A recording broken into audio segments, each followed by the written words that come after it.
I call to order the March 20th, 2019 business meeting of the Cincinnati Board of Education. We welcome everyone and ask everyone in the audience to please silence your cell phones and electronic devices. Please stand for the pledge. I pledge allegiance to the flag of the United States of America and to the republic for which it stands, one nation, under God, indivisible, with liberty and justice for all. Ms. Wagner, please call the roll. Mrs. Bates? Present. Ms. Bolton? Present. Mr. Davis? Mr. Messer? Present. Mr. Morosky? Here. President Jones? Here. Thank you. I need a motion to approve the minutes from the special meeting March 11, 2019, and the regular board meeting March 11, 2019. So moved. Second. All in favor signify by saying aye. Aye. Opposed? Thank you. Does anyone have any kudos? Looking down the line here. Kudos? Is it too early for kudos? I'll give one. Mr. Davis, and followed by Mr. Morosky. I just want to give a final kudos to Aiken basketball team who lost in the regional semifinals,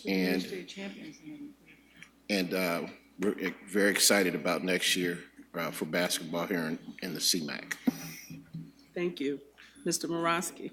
Thank you so much. I wrote it down because I didn't want to forget it because I think it's really cool. So Gamble Montessori just put on James and the Giant Peach, and their play director and music teacher, Tom Frank, wrote to get permission to change one of the lyrics because the students at Gamble, not Mr. Frank, but the students at Gamble were uncomfortable with the line. It's the song Property of Spiker and Sponge, and one of the lines said, helper monkey slave, and the students thought it was offensive and didn't like it. So Tom wrote the company who owns the rights to the play. And not only did they give them permission, they sent out a letter to everybody and officially changed the lyrics to the song based on the Gamble students' activism. And I think it's a really big deal. Yeah. Thank you, Mr. Morosky. Okay, Ms. Bates, please read the retirements. Yes, we only have one retirement to announce today, and that's Jeffrey J. Martin, who is one of our teachers who will be retiring. So we congratulate him on his newfound life and thank him for his service to our children. Thank you. Okay, so we have no requests for hearing of the public? Zero. Okay. Thank you. All righty, Superintendent Mitchell, would you introduce our presentation? Gladly. So I'm very excited this morning to be able to provide an update to the board regarding our work as it relates to the strategic plan. And so I'm going to invite Engage to Learn to the microphone.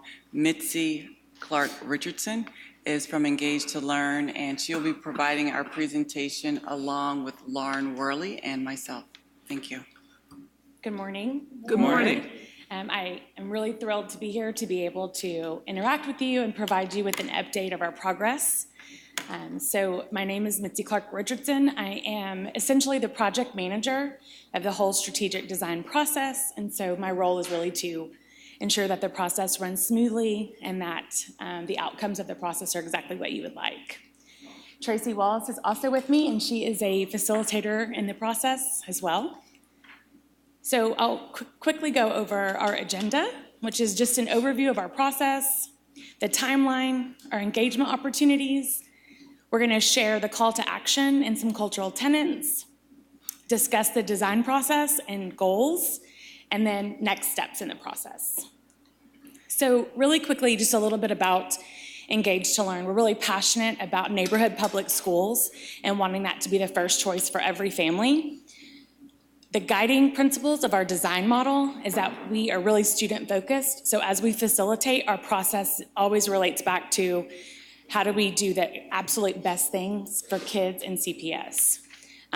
We are community-based, meaning that we want every person in the community to feel like they have a part in the process, and that everything that happens during the strategic design process will be aligned and integrated into policies and procedures and all the actions that take place in the district going forward for the next 3 years. We also want to make sure that the process is actionable. So many times, strategic plans can be really thorough and written and don't actually get put into action. And so we make sure in our process that we facilitate down to action planning so that districts can implement all of the work that the design committees have worked on. And lastly, we use design thinking and backwards design to facilitate the process. We want to think about the end in mind and then work backwards to really focus on how can we design and iterate the best version of the strategic plan for your community and your district. So we have a 5-step process. We collaborate and engage with the community and the district. And then we also create a design team that really works on crafting the components of the strategic plan. We then create strategies and measurables and action plans so that we can lead the strategic plan into the next 3 years. So on the screen, you can notice that there are several different pieces of the process. We have met with the district to define expectations. We finalized a timeline that I'm going to go over with you in just a second. We've gathered input and done campus visits and focus groups. We have facilitated cultural tenets, a call to action. We've analyzed the SWOT board priorities, identified critical opportunities and written goals, and then now we're going to be presenting to you this morning. Still left to go would be to finalize goals, learner profile, and our educator profile, and we're going to write specific results or strategies. We'll timeline that over 3 years so that there's not a tax on any 1 year of the strategic plan through resources, time, or talent. And then we'll create action plans, and then we'll synthesize all of that into a formalized strategic plan and present it to the board May 20th. So the next is the one-pager timeline that I'm going to go over with you. So in the process, it began, as you know, in August of 2018. So anything with a green circle check mark the process has been completed. So the discovery phase, clarification, discovery phase 2, and goal setting have all been completed. On the right side, you'll notice that we had a planning meeting with the district on February 22nd. We did campus visits and focus groups on March 4th. And then we designed cultural tenets, call to action, and analyzed the SWOT on March 5th. And then just yesterday, we met with the design team to design goals and then also to plan for this board meeting. Anything in orange, which is today, is really our board presentation or workshop here. And then anything in blue are upcoming events that's still to happen. So I'm going to invite Lauren up so she can talk about the engagement opportunities. Christine? Good morning, everyone, and thank you, Mitzi. It's been really great to work with you and the whole team, and I've learned a lot from you in this process. So as you all are aware, we've had over 30 members of the board's Strategic Engagement and Planning Committee. I think our committee member Gibbs estimated at 32 hours of meetings that group has been part of and providing great information to the district. We've also held focus groups and engagement activities involving people for all 65 school communities, and we include that New Mercy area as part of those communities. Our 52 neighborhoods, we've invited and reached out to our adjacent cities and townships, and over 75 civic and business organizations who we've invited to be part of that. This past weekend, we had over 50 neighborhood leaders who gave input to that SWOT analysis as well as part of the Neighborhood Summit. These are the focus groups we've done since October. Some of these were in some respects related to the West Side expansion, but the questions we asked the kids when we spoke with them and the staff were incredibly relevant and almost very similar to the questions we've asked them in the focus groups related to the strategic plan. We had the opportunity to talk with our peer leaders yesterday, and we've had parent conversations with folks from all of those communities, and we're not done yet, but that's where we've been so far. These are the civic and business organizations who have either participated in a focus group or participate as part of the design team or couldn't participate in one or two of those events, but gave us feedback anyway. Did you get a picture of that, Mike? That's a big one. Okay. Yeah. Thanks. Later in the presentation, we'll talk about future engagement, which continues the dialogue with our STEP committee, the district-wide LSDMC. We're going to be launching an online thought exchange. But generally speaking, to give a broad umbrella characterization to what folks have said, number one, they're thrilled to be asked to be part of the process. Number two, they note how critically important it is not just to plan for 3 years, but beyond as Cincinnati Public Schools' footprint expands. Parent choices is a key piece of this, and another focus group that we'll be doing is with prospective parents, and Family Magazine has agreed to partner with us to do that, to really hear from parents throughout the city about what they're expecting for their child's education.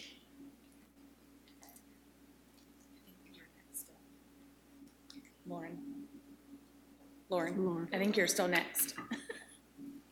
It's these. I forgot the presentation. That's okay. We did not do a dress rehearsal.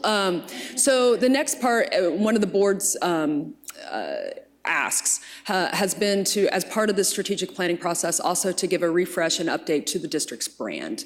And so as we work through the focus groups, hearing keywords, the work that the superintendent has done with her vision statement, and also the work of the performance leadership team, this is what we've been working on. So what you see before you is what we call our brand identity statement. This isn't necessarily something you would see on a billboard somewhere, but this is the brand identity that helps our creative team, the folks who do our videos, who do our brochures, who do our marketing materials, to understand where our priorities are.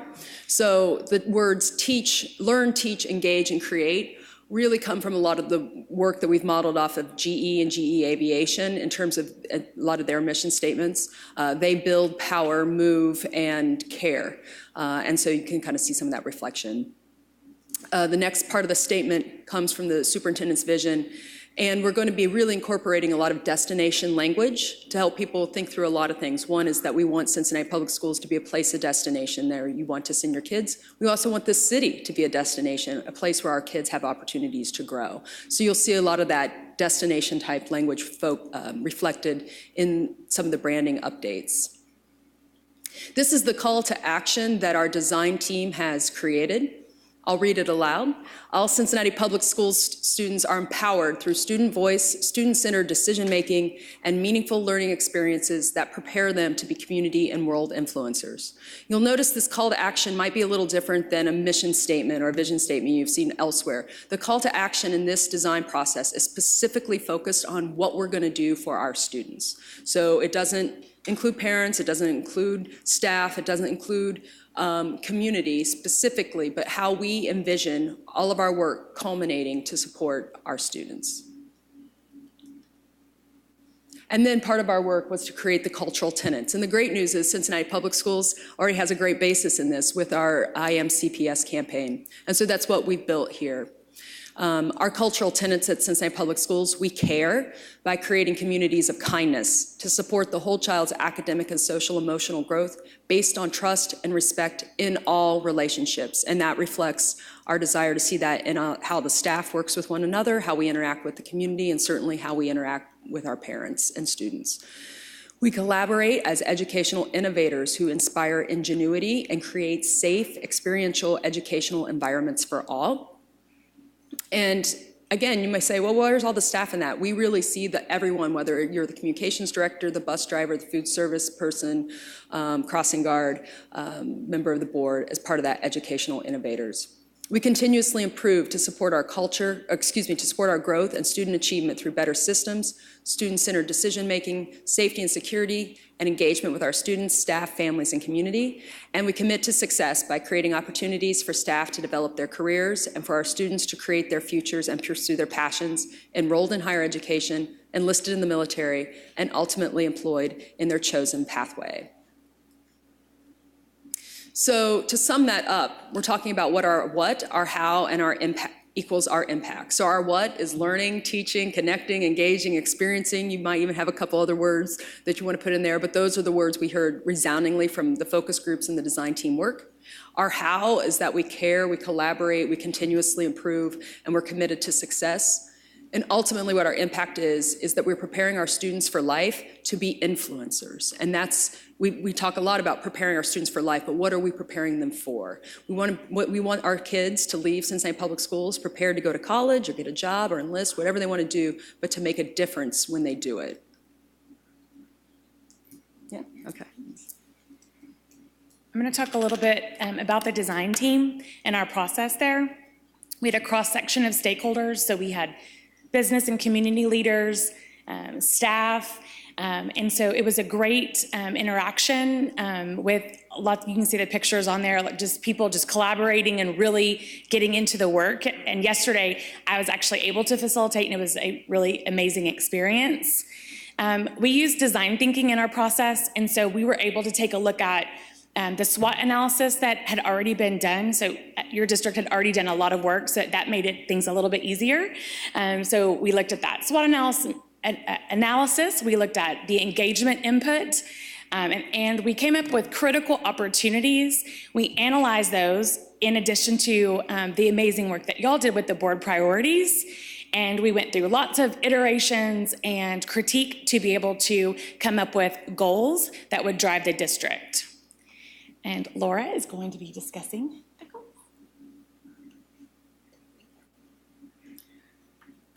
So what you're going to see is the first draft of our goals. And as we drafted our goals, we wanted them to be large, lofty goals, but at the same time, goals that we could actually put some metrics to, as well as some strategies.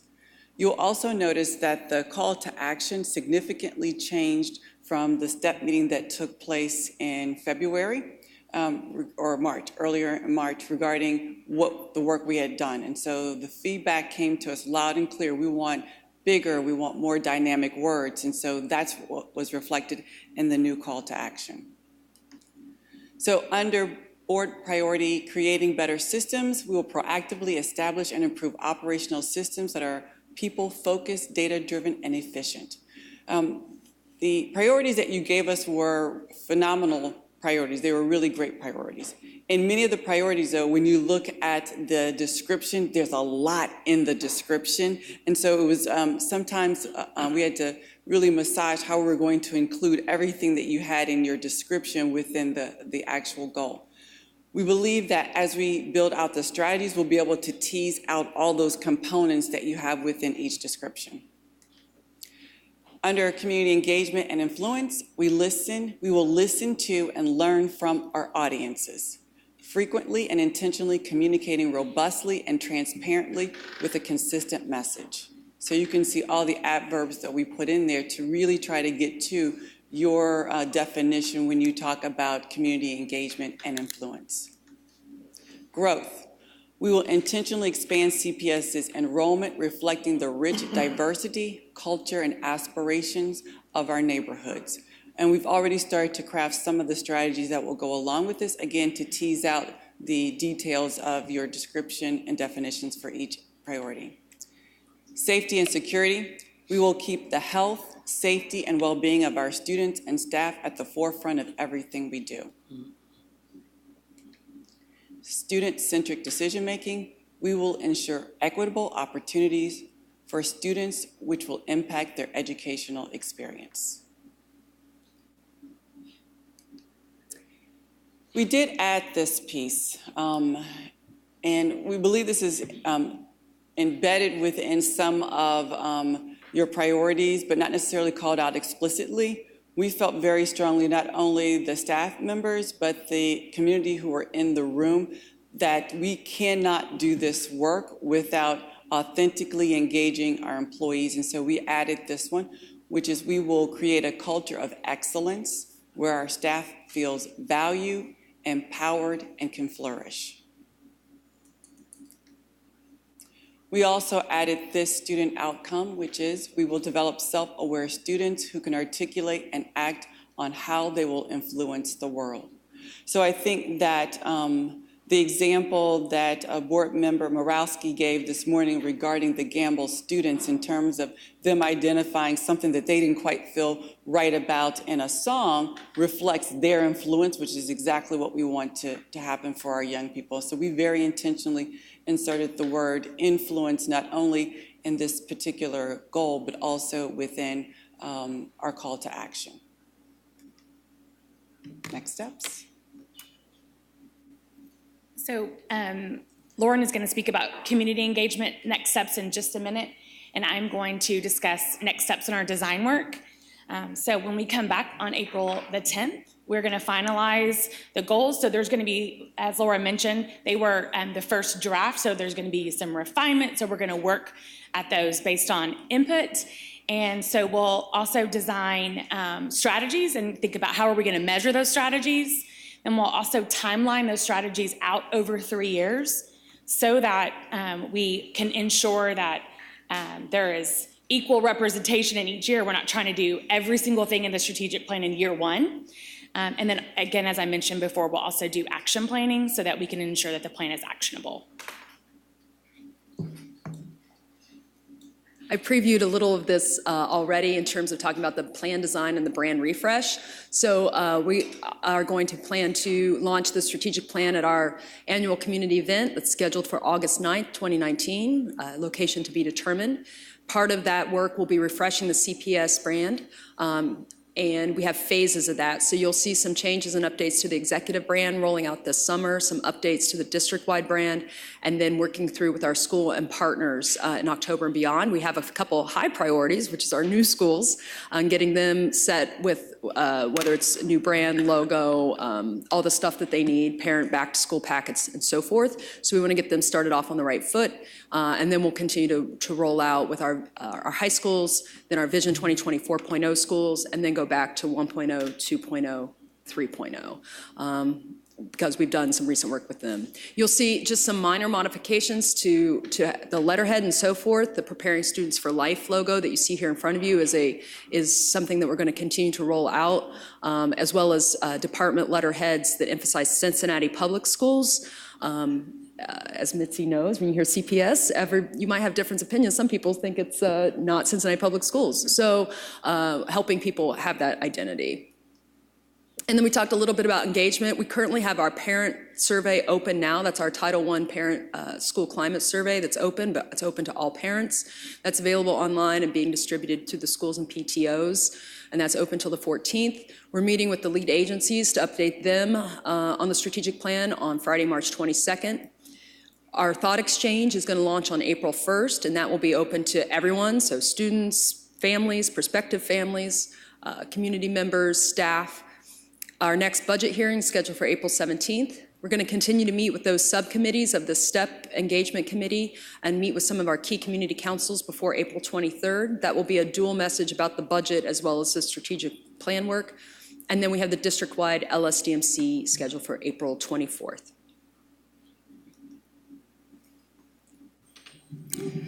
Thank you for a wonderful presentation. I'm going to open the floor for questions and comments from the board. Yes, Mr. Messer.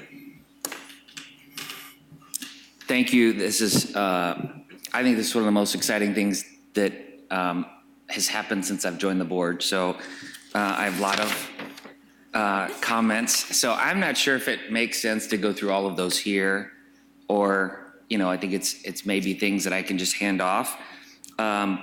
So maybe I'll just hit, huh? We have time. Okay. We're going to be here all day. Okay.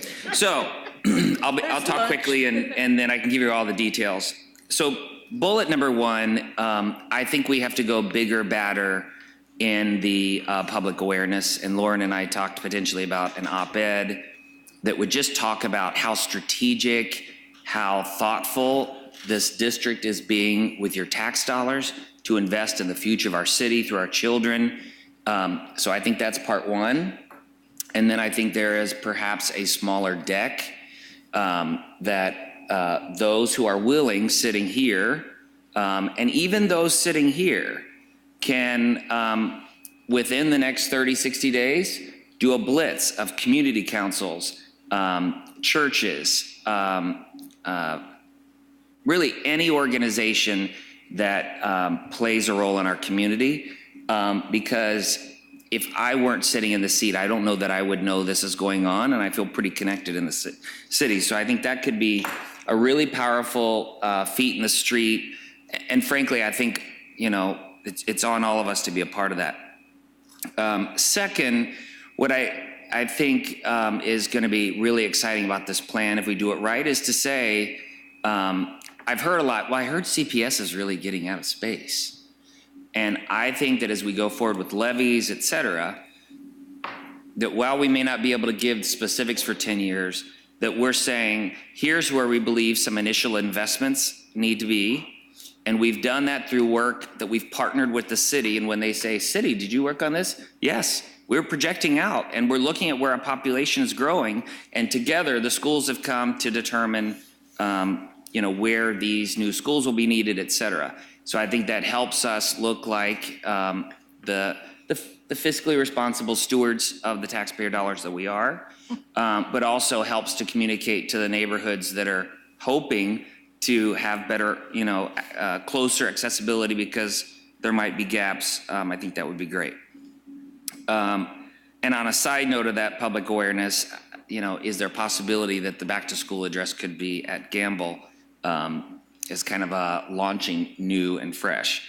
So physical footprint. Then you talked a little bit about culture, and you know my word from my place of employment is engagement, and I think being very deliberate about the student, parent, and community engagement, and the community experience, the patient, the parent experience, and the student experience.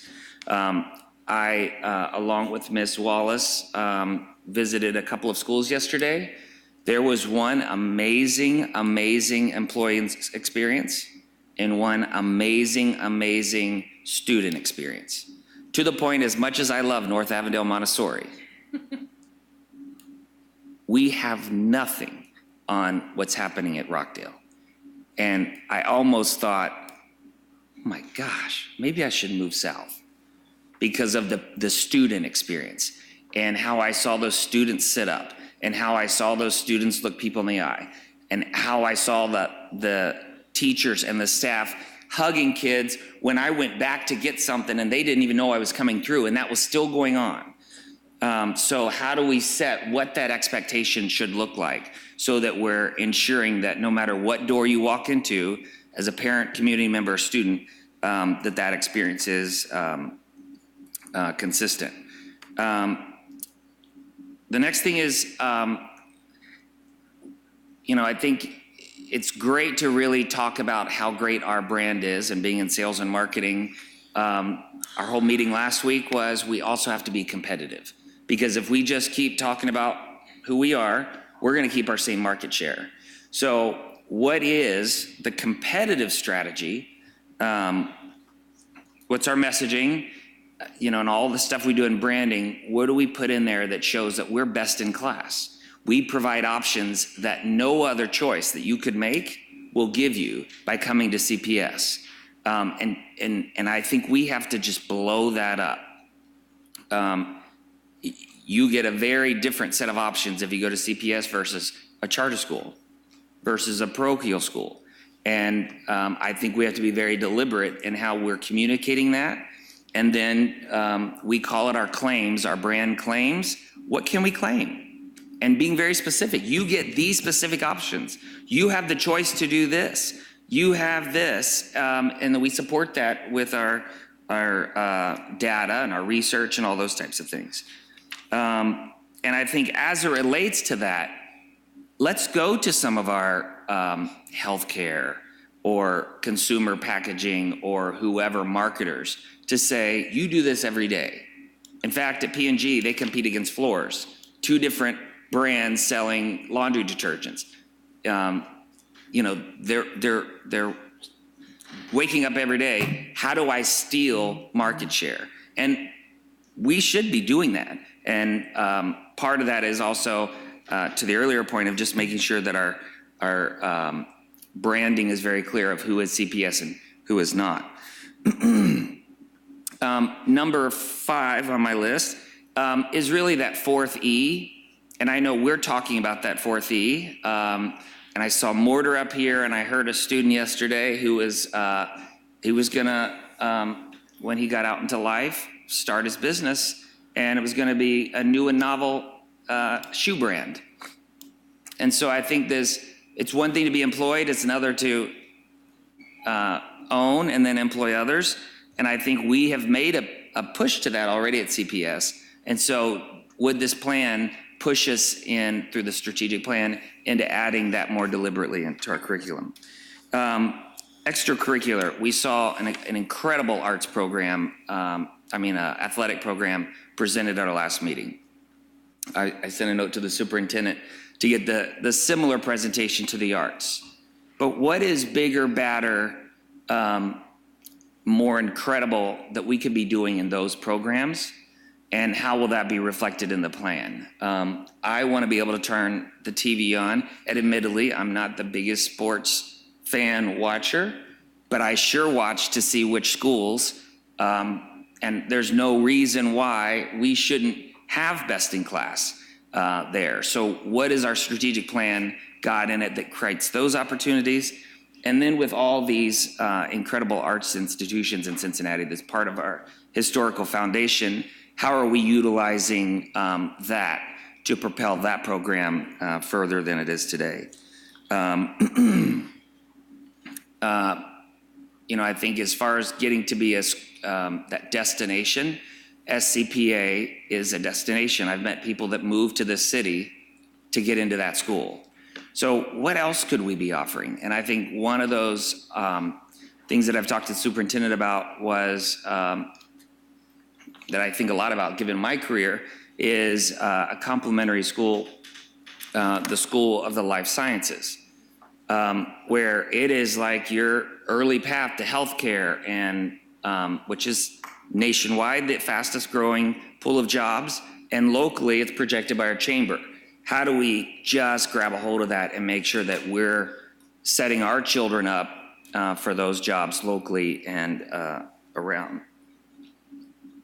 Almost done here. As we were into the high-level goals, one thing that I just caught was communicate transparently with a consistent message. And I think sometimes those could be conflicting, because it may not always be on message if we're being transparent. So I would that's how that hit to me. And I think there was another one about the students being able to impact their experience. And I think it could be more specifically said, the opportunities for them to impact. It just have a few extra words in there. And then maybe being very deliberate in just that word, engaged in the culture. Because I think you gave some attributes of what it means to be engaged. But if we're very deliberate in our goals, that no matter if you're a student, that you're engaged. I saw students yesterday engaged, and for all that formalized research on engagement, those students demonstrated that. That staff demonstrated that. So how do we make that the standard that we measure and then deploy our efforts to ensure happen? Thank you, everyone, for letting me share those. Thank you. Ms. Bates. The last time we did something this monumental was the facilities master plan. So I kind of want to go back to lessons learned there.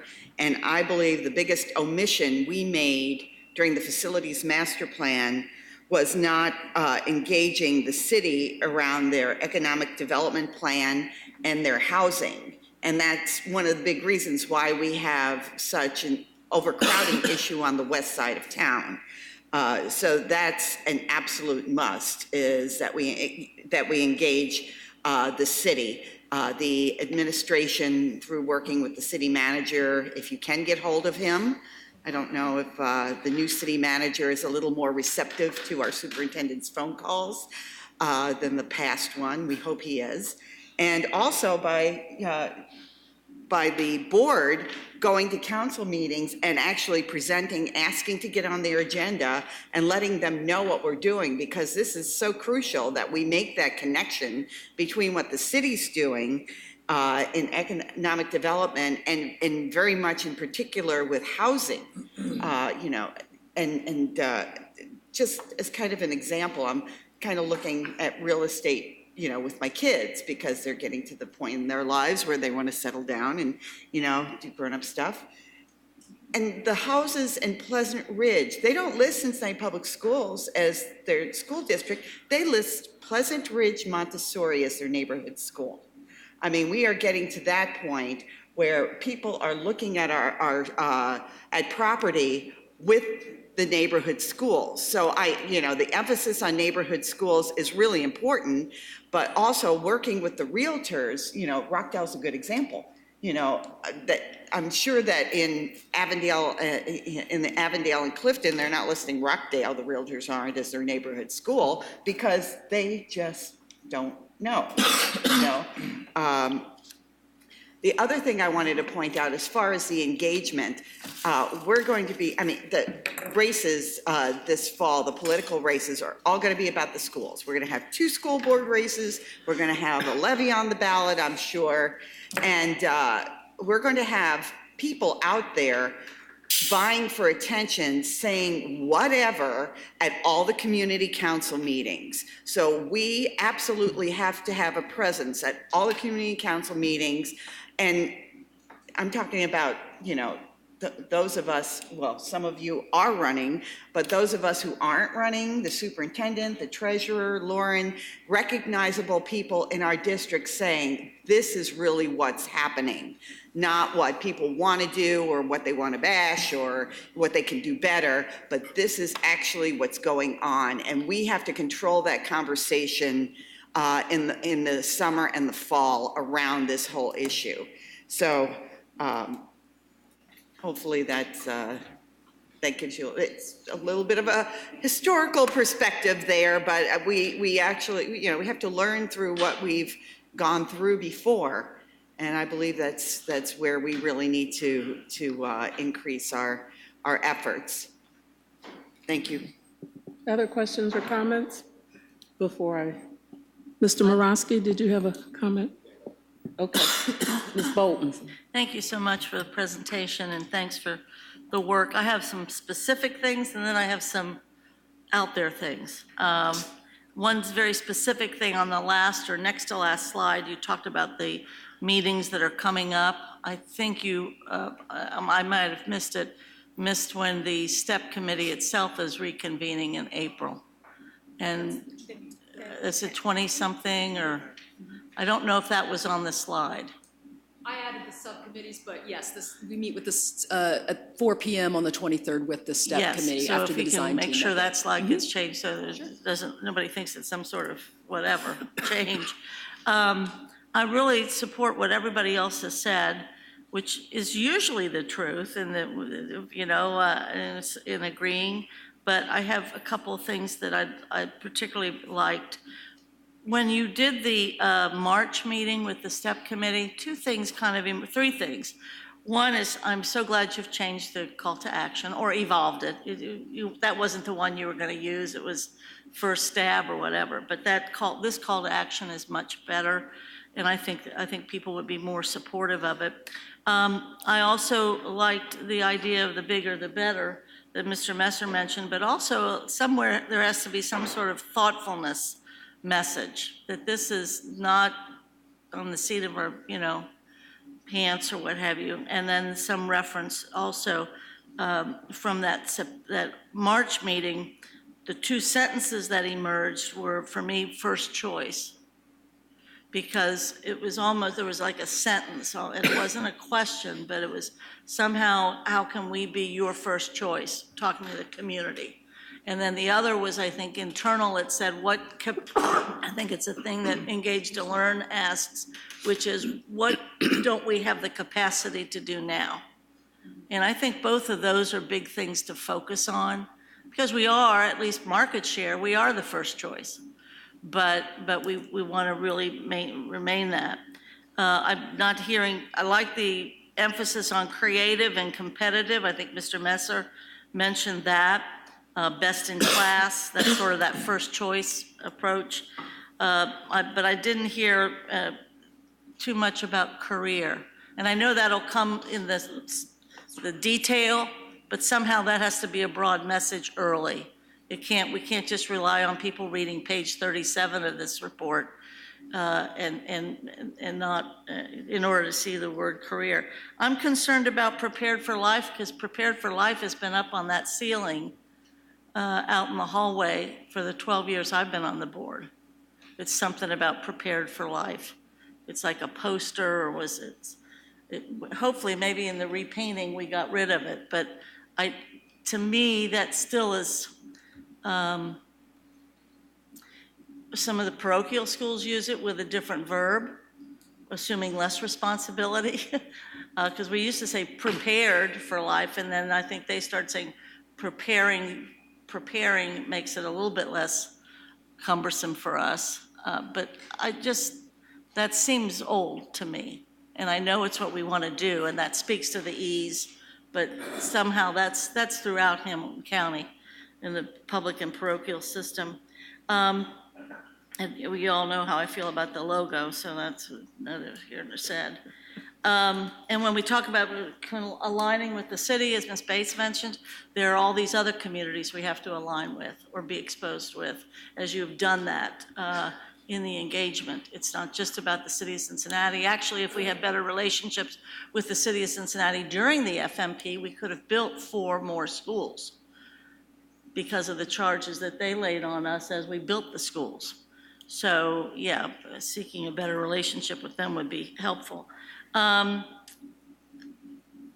the metric development, which is coming in April, and it says over here, April 10th, specific results, a 3-year timeline. Who's on well, I don't want to know who the design team is, but is that, I know we have an aggressive timeline, but that seems like you're really laying the work out, I won't say early, but prior to a wider range of people inputting into it. It just seems, because if you're going to have specific results in the 3-year timeline, because I know how that, maybe you could speak to that, Superintendent, and reassure me. Sure.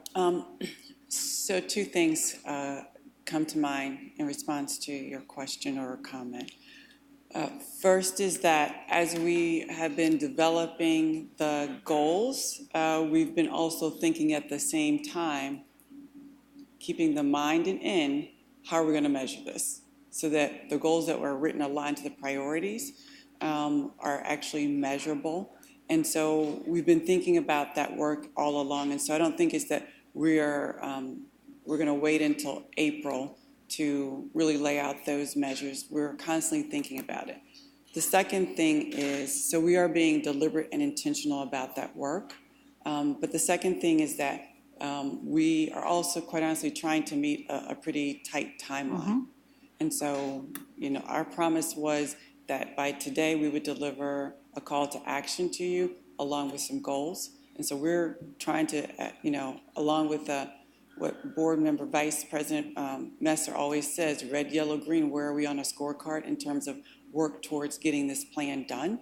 And so we are on that tight timeline trying to make sure that we meet that timeline. We do believe that there's an opportunity as we continue to have conversations to use that information to inform the metrics. And quite honestly, those metrics might be informed over the 3-year period. So the metrics that are identified in August and rolled out may not be the exact same ones Sure. 2 years from now. Okay. But I hear what you're saying. Okay, We'll good. keep that in mind. Thank you. Also, on the student-centered piece, I'd like to see more responsibility on the part of students.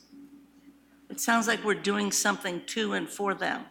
What is their role? What is their responsibility? And I think that might speak to the engagement piece that Mr. Messer said, have engaged students. So the other piece of that too is that I don't see community with muscle on this.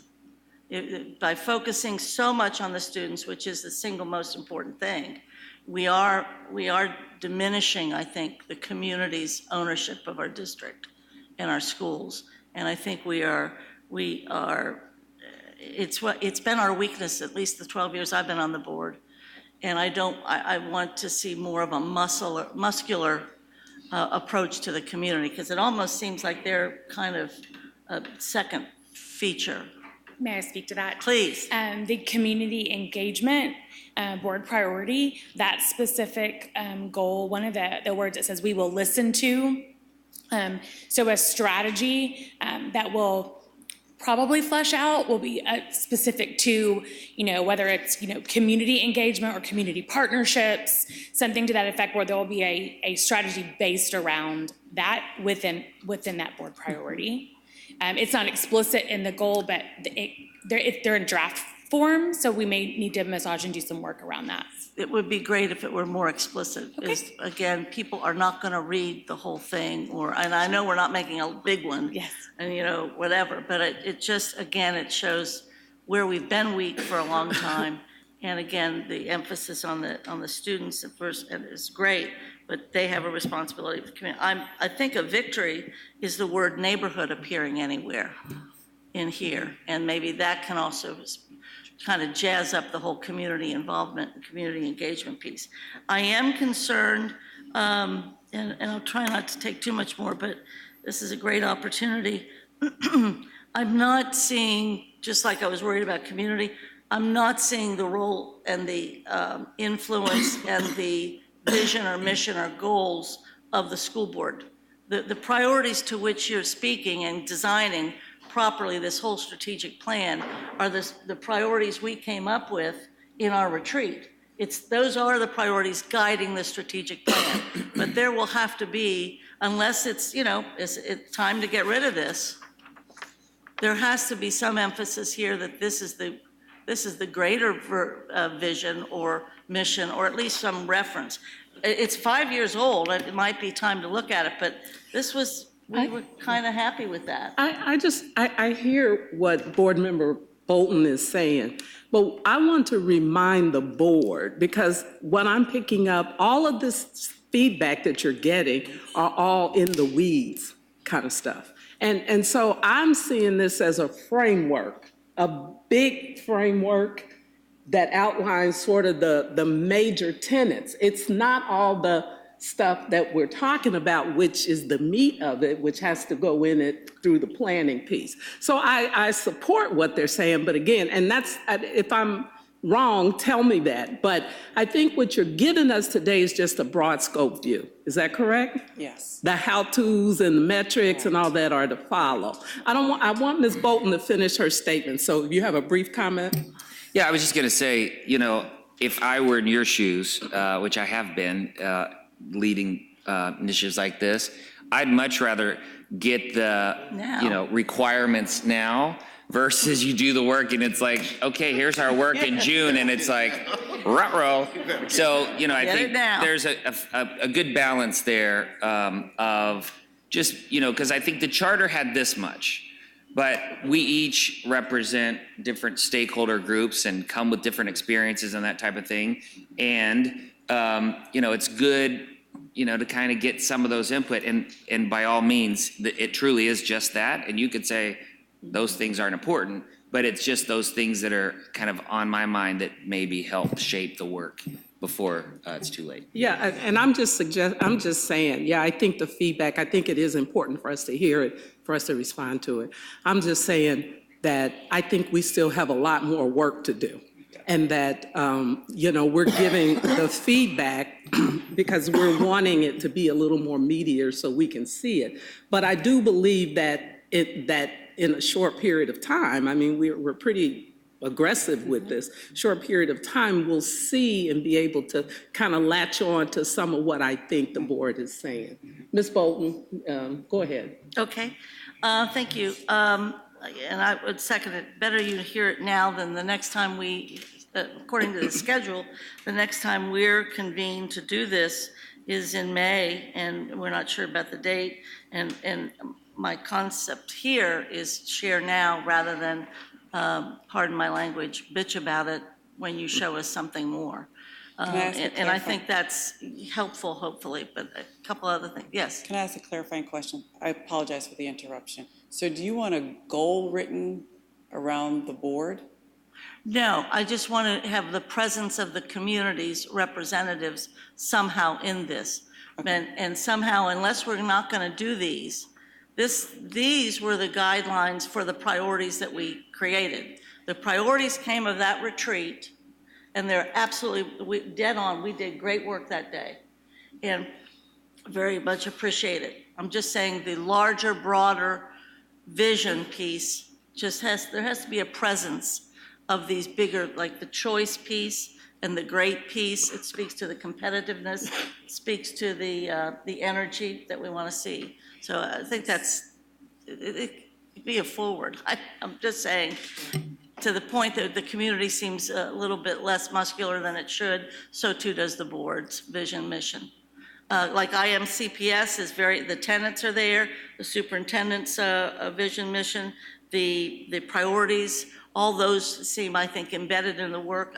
There's probably ways, because it's not adverse or separate. Sure. So if I could just ask two other clarifying questions to make sure that I'm understanding. So the first question is, I'm still unsure as to how you want us to insert the board into the goals, into the strategy. So I'm still a little unclear about that. And then the second thing that I'm really unclear about is the document that you had. I don't think the administration was under the impression that we were still using that document for this current strategic planning process. Boom. That's the issue. We never left this. We determined we were keeping the big one. I know we did, because we said, should we redo all these? And we said, no. We were keeping these because it's too big of an effort to redo this, but we came up with these incredibly important priorities. So I think it is revelatory that all the choices and the great people and the great community, yes, it does. It doesn't seem to be part of the strategic plan. So you want us to bring that into this work? I think if we're working from the assumption that this was dead, that explains some things. We gave you the charge, and you're following it beautifully, to speak to those particular priorities. Those priorities were the priorities for the strategic plan. If I could just perhaps insert, hopefully it'll be some clarity to it. I remember us having the conversation about what we wanted to bring in this strategic initiative to be parallel to what we were doing. We did not want to eliminate this. We wanted to strengthen it by filling the gaps. For me, personally, I think if we had something incorporated in this strategic initiative that made equity much more deliberate and intentional, it would address this. Because this is what it was the foundation of our equity policy that I think this came about. So it may be just sort of folding in something, Ms. Bolton, I think that would help address what she's saying, that would make sure that we're highlighting that we're continuing these strategic initiatives. Okay, so you want us to embed those specific words and titles in the strategic plan and put your priorities under them? I don't know. I can't say if I want them under them. I don't know. I think I would have to sense or see what that would look like. We can work on it, bring something back. Incorporate it somehow so that it's clear that we have these. Okay. Yeah, because it did give birth to the equity piece. Right. This did. Yeah. And I think, and I see where I won't say confusion, but you're working from that one part, and that one part is what the strategic plan should be about. But giving birth to all those things was the equity policy, and the equity policy was born of this. Okay. So maybe that it's more of a context issue than anything, I think. So. Okay. But that's great. Ms. Bolton, are you almost done? Almost.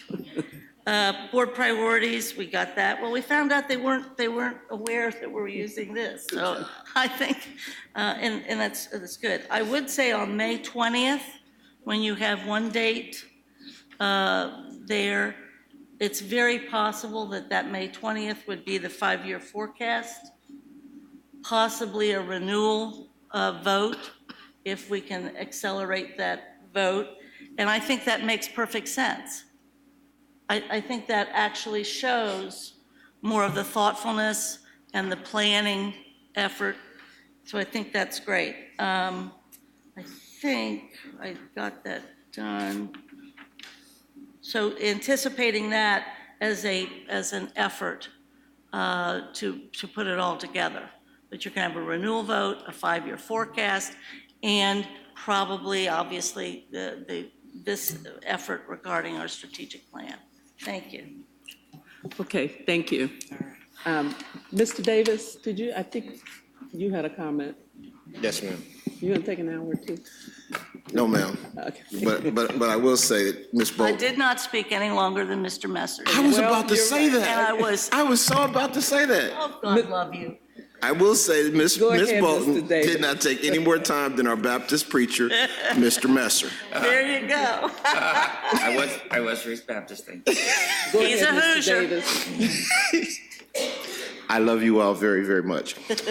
Just a few things, and I'll be quick. Let me start with reiterating what Mr. Messer said about competitiveness. I think it needs to be core of our strategic plan, that we are not only first choice, we are best choice. Oh. We're better than Sycamore. We're better than Princeton. We're better than Winton Woods. We're better than the parochial schools. Cincinnati Public Schools is the best. And I'm just egotistical enough to believe that. And if we don't believe that, and I know a lot of our administrators and our staff don't even send their kids to our schools, and that's a problem. And it's reality, and people know this. And my deepest concern, and I'm looking at the young lady that's not from here, because I'm going to give it to you as real as I can. My deepest concern is the major disconnect between our staff and our kids, and primarily because rarely do people live in the neighborhoods where they teach. Rarely do people live in the neighborhoods that they oversee. I was too excited about neighborhood being in somewhere for the first time. But I don't, in my relationship, 10 months with the Cincinnati Public Schools Board, I don't see the mix from neighborhood to school. I asked a question last night about where the kids were from. One kid was from West High, we're at Woodward, and one kid was from Gulf Manor. There's no connectivity between neighborhood and schools, except when it comes to the disruptions that are created across the district because of the same neighborhoods that we're not even focusing on in our strategic plan. I want to reiterate Ms. Bates' comments in regards to engaging the city. I think that is also critical. The call to action, this board has to take a revote on students' ability to vote on the LSDMC, or the call to action will be a lie. There is no way that you can say that we are both empowering students through student voice and we're having student-centered decision-making when currently students can't even vote on the LSDMC. So this board would have to revisit that if we were to believe that this call to action is a serious one. My final piece is, I'm not certain what we mean when we talk about community, so we can have like a definition of community. I know that Cincinnati Public Schools is worldwide renowned for this thing called community learning centers. And frankly, I don't even know what they are. I've said to Ms. Bolton for years, way before getting on this board, that the community learning center is a lie, because I really believe that because I don't quite understand the definition of community. If it's school community, yes. But if it's neighborhood community, no. And I would really like to see that the community learning center model would not be a lie, and that the neighborhoods and the schools in which they are located do act as a learning center. My final piece is to say to Mr. Messer, why didn't you call me yesterday when you had this sister in my neighborhood? You were in my school yesterday. I went to Rockdale, and I was right. I live right around the corner. You were in Avondale, the best neighborhood in town. Thank you, Madam Chair. Thank you. Mr. Morosky. Thank you, President Jones. I call Ozzie Davis every time I'm in Avondale. So just so you know, Mayor, I'm here. No, you would have to call me every day at work. That's right, every day. Thank you all for the presentation. I will also be brief. A couple seconds and a question, a direct question that hopefully will have a quickish answer.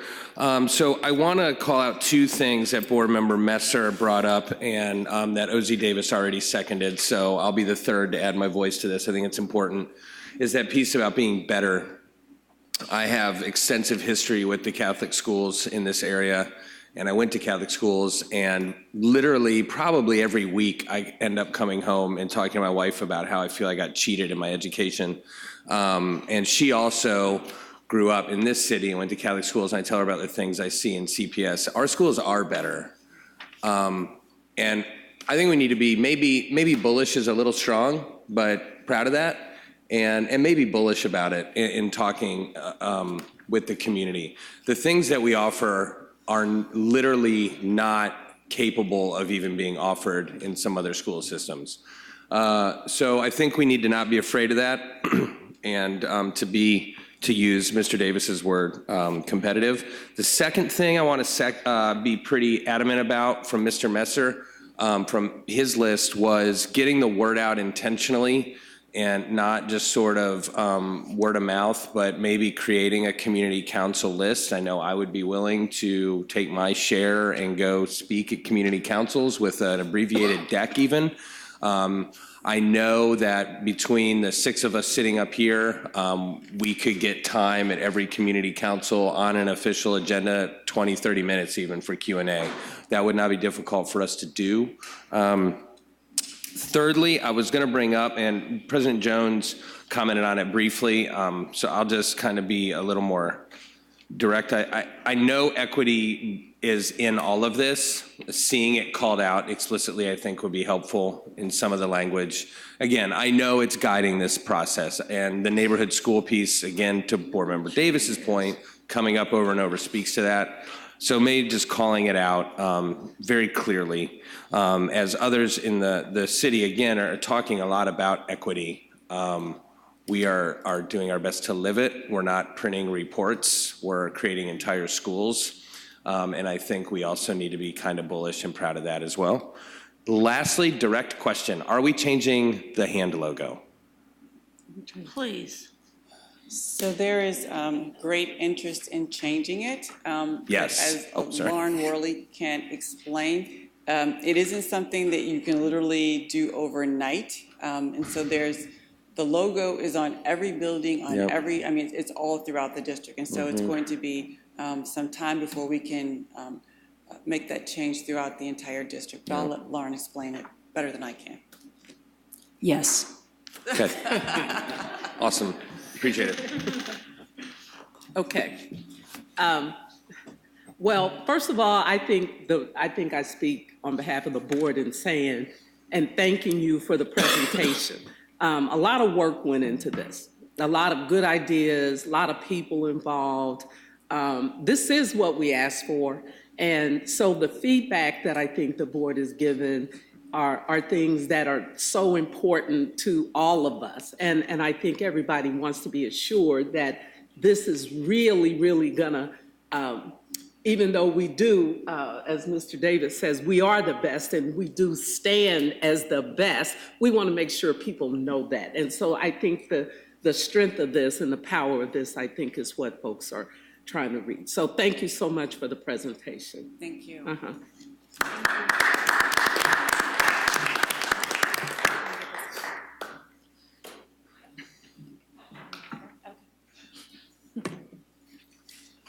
Yes, go ahead with the next presentation. Now I'd like to introduce and present to you the police department, CPD, who has been working with our school district for many years very closely. The board had been asking for a presentation from the police department in terms of keeping our schools safe, but also our communities. And so I'd like to present Lieutenant Henney to you this morning. Thank you. Good morning, everyone. How are you? Good morning. Good morning. Before I get started to talk about our SRO program, I just want to introduce the backbone of our unit here, Sergeant Cassandra Tucker and Officer Eddie Hawkins. I'm sure many of you have seen them through the years. Both of them have over 20 years' experience in the police department and many, many years in the youth services unit. So they're here to help us out in this presentation. I'm Lieutenant Adam Henney. I have been in the Youth Services Unit now for about 3 years. I've been on the department for 20. And I'm also a veteran of the Navy. I served 4 years before becoming a police officer. So our current Youth Services Unit incorporates 1 lieutenant and 2 sergeants. The other sergeant is actually out running operations today while we're here. And we have 14 police officers and 1 civilian staff member. Those 14 police officers are the primary officers in the department who are assigned to the public school system. Our average time of service for all of our officers is pretty lengthy. Average is 18 years, but we also have a broad range. We have a few very young officers as early as only with 3 years on the department, and some very senior officers, some as much as 32 years on the department. And also our education level as officers in general in this unit is, I think, higher than most in other assignments in our department. We do have 4 associate's degrees, 7 bachelor's, and 1 master's degree just within those 15, 16 officers there. And we also have 3 military veterans, me being one of them. So there is 2 associations that provide us guidelines and training as being an SRO. One is NASRO, which is our national organization, and we also have a state organization. So as we have funds which are available, we tend to send all of our new SROs to basic SRO training, which I believe is 40 hours, correct? And then as time goes on, when funds are available, if there's any other specific types of training, either nationally or state, we like to send an officer to those to get that information and then bring it back to us as a unit to be able to keep us up to speed on what the national and state trends are as it relates to SROs.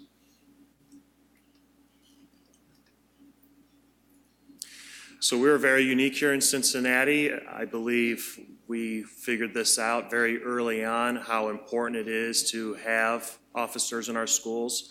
We did start this in 1967, which is the 3rd oldest program in the country. And our primary mission here is, in our eyes, is obviously to make sure the schools are safe and everyone's protected, but we also have an inner mission, which is we want to improve our perception with the youth that are in those schools. So how we achieve this is we take this as a 3-prong approach. Obviously, we're police officers, but most of all, we really want to be a mentor and a teacher to these young students. And you would think, and it is true, that all officers want to try to have this mentoring and teaching in the neighborhoods where we all police. But it's very important, and we focus on this a great deal when we're dealing with the students. Unfortunately, with staffing levels out in the districts and the department as a whole, we unfortunately don't have a lot of contact with the community that we serve. A lot of times we're just chasing that radio, going from run to run, and unfortunately, at times, we have some sort of disconnect with the people that we're trying to serve. With us in the schools, we are around these children the whole day, which is very unique in policing. The days of walking the beat we all know is long gone. But these officers that are here in these schools, they're around them all the time. And even though we want them to know that we are police officers, We want to build that bond, we want to build that relationship with them, and we think that that's the way that we are most effective in completing our mission.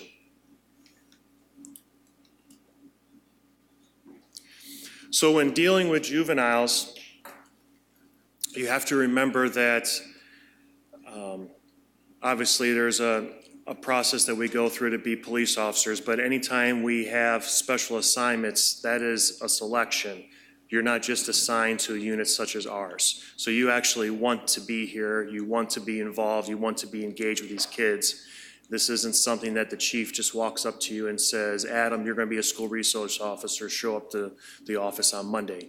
Same thing if you want to have a K-9, you want to be a drug cop, whatever that is. This is a unique situation, and that takes a unique type of officer.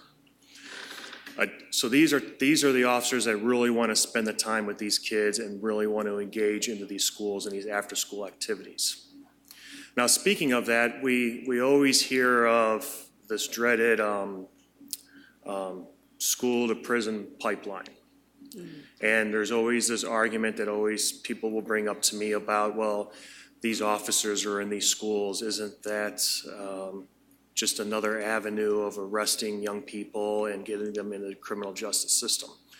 And our argument always is we believe it's actually completely the opposite. We're there, like I said, to mentor these officers, and we're there to actually build this relationship with them, not only as when they're young individuals, but when they grow up and become young adults, we want them to be actively engaged with the police department. In many of our programs, we even want them to become police officers.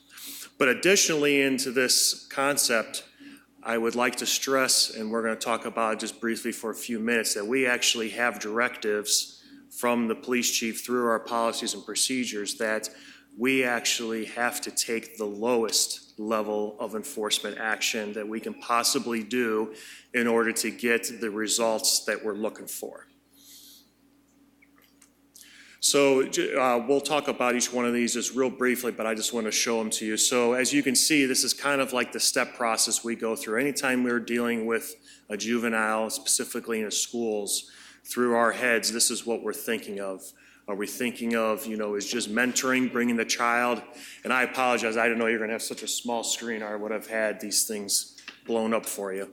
But as you can see, if it's something that we can mentor with first, if it's something that school sanctions can deal with, we'll talk about unofficial complaints, closed referrals, and the things that we all mostly know is citations and arrests. But many people don't know about our unofficial complaints and our referrals that we use quite a bit with our juveniles. So like I just stated earlier, our first line of corrective measure is just being there with them, building those relationships. These officers, some of these officers graduated high school in these exact same schools that they're now SROs in. So they know these families, they know the people they went to school with, they know their children, and that mentoring is a really big benefit in a unit like ours. And then, of course, the next thing that we would look for is that whatever the protocols and the sanctions that are in place for the school to deal with, talking about, detentions and suspensions. Obviously, if we're able to correct those actions of that student and point them in the right direction with non-law enforcement actions, that is what we're always trying to do first. And this is probably where, I'm not saying anything negative, but this is probably where we have our most heated discussions with staff members. Is a lot of times staff members will be asking us, I would like this child to have something official, such as an arrest or a ticket, and we're saying, hey, can we please try to handle this with something a little bit less than that? And 99% of the time, we always can come to some sort of an agreement on that, but this is probably the line right here where the most discussion and the most effort is taken.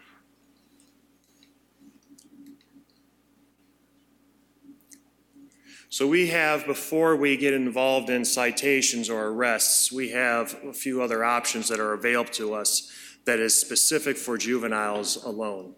So if we have juveniles that are conducting illegal activity that doesn't rise to any level of violence or high levels of theft, a lot of times we can refer them to what we call unofficial complaints or hearings. A few things need to occur, though. The juvenile has to admit to their actions. They have to understand what they did was wrong, and the victim has to agree that they do not want to go through any official protocol with this. A lot of time, and this all has to do with first-time offenses. I think we can all say that when we were young, we made a lot of mistakes. I myself made plenty of them. How I ever became a police officer, I can never figure out half the time, but I'm glad that there was opportunities like this available specifically for me and these kids that we're dealing with now. A lot of times, once this level of enforcement occurs, a lot of times the juvenile realizes that the path that they were starting on is probably not the right path. And a lot of times it just takes something unofficially as this to fix their behavior. And once this is completed, this never goes on their juvenile record. It's nothing ever happened. The next step is a closed referral, which sounds somewhat similar to our unofficial complaints. But a closed referral is more of a recorded incident.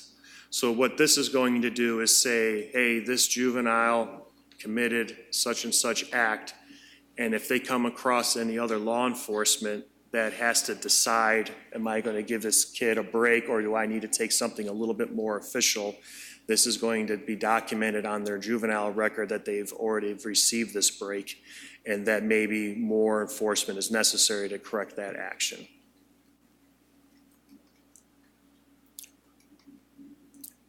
And then finally, if it comes to that level of enforcement, we will issue citations, and at the very last resort, if any other means are not available or don't seem like they're going to be working, we will actually make the physical arrest.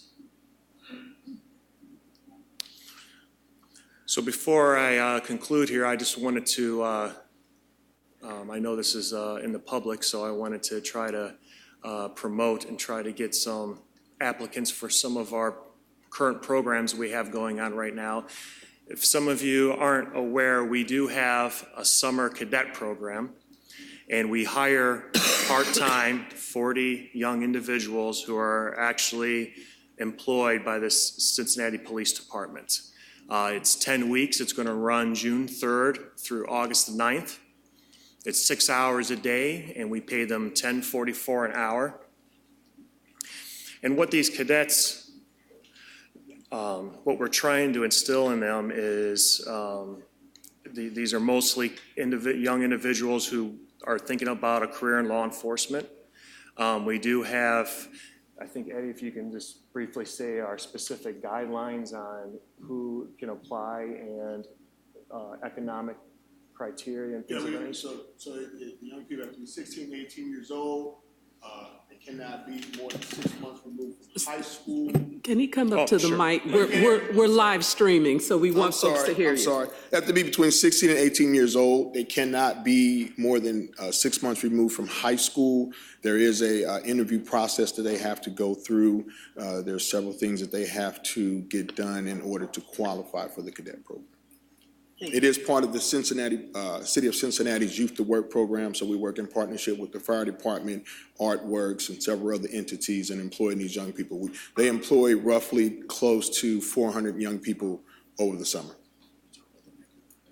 So the goal, and I don't know if you all are familiar with the Youth to Work program, but the goal is to assist low-income families. So you have to have at least 70% of the individuals in your program have to be from low-income areas. So that's what we focus on. So the majority of our students, we do pull a lot of young people from the Cincinnati public school system. In fact, the last 3 classes, about 93% of our young people have been from CPS. Can you repeat the stat you just gave? You said 70%? 70%.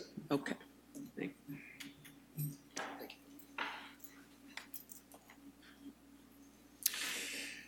And this program, they're in uniforms.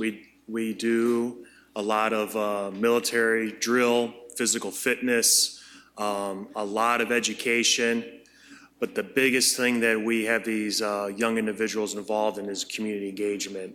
Officer Hawkins and Sergeant Tucker are the lead individuals in scheduling these young people, and every week, several times a week, they're split up. They're at food banks. They're doing environmental cleanup. They're all over the city doing a lot of community engagement, and that's what we want to really instill in them. That that's our focus as police officers, is having this community engagement and seeing the bright side of it and what we're capable of doing.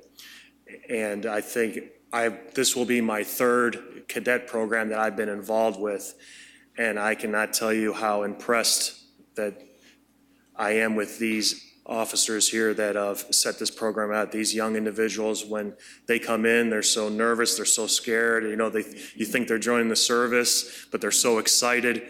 And by the time it's done, they're 40 people that are banded together. They're just so happy, they're pleased, they're just so involved, and it is a really great program. And one other program I just would like to explain real quick. We do also have a Police Explorers program, and it may sound a little bit similar to our cadets, but our Police Explorers, and correct me, Eddie, they're part of the Boys and Girl Scouts of America. Yes. And so they have those guidelines through those organizations. The ages here are a little bit different. They're 14 to 21. And what is unique about this age group, if every one of you can recall, you can't become a police officer until you're 21. You can become a fireman when you're 18. So we have a lot of challenges trying to motivate young people to want to become police officers, because if they want to do some service, a lot of times they will move over to the fire department.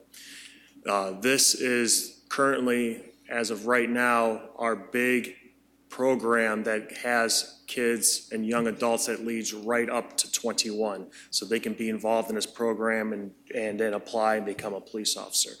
This program is not paid, but these young people do a lot of competitions and receive a lot of education as it relates to police tactics, police policies, procedures.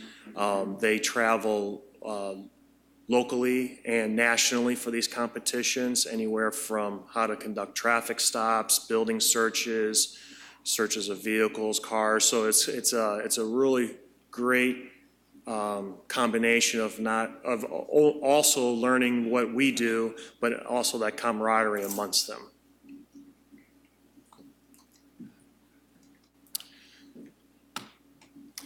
And that's all I have. Do you have any questions for me? Okay, do board members have questions or comments? Mr. Messer, and we'll just go down the line here. Thank you for the presentation. I think there's a whole lot to be excited about in here. I think one question, you gave kind of who the staff members are, and I'm assuming that there's some criteria that the officers selected reflect the diversity of our students and the students they serve. So maybe you could talk about that. And then, as you go to these conferences, immediately I was thinking, is that something you could share with us?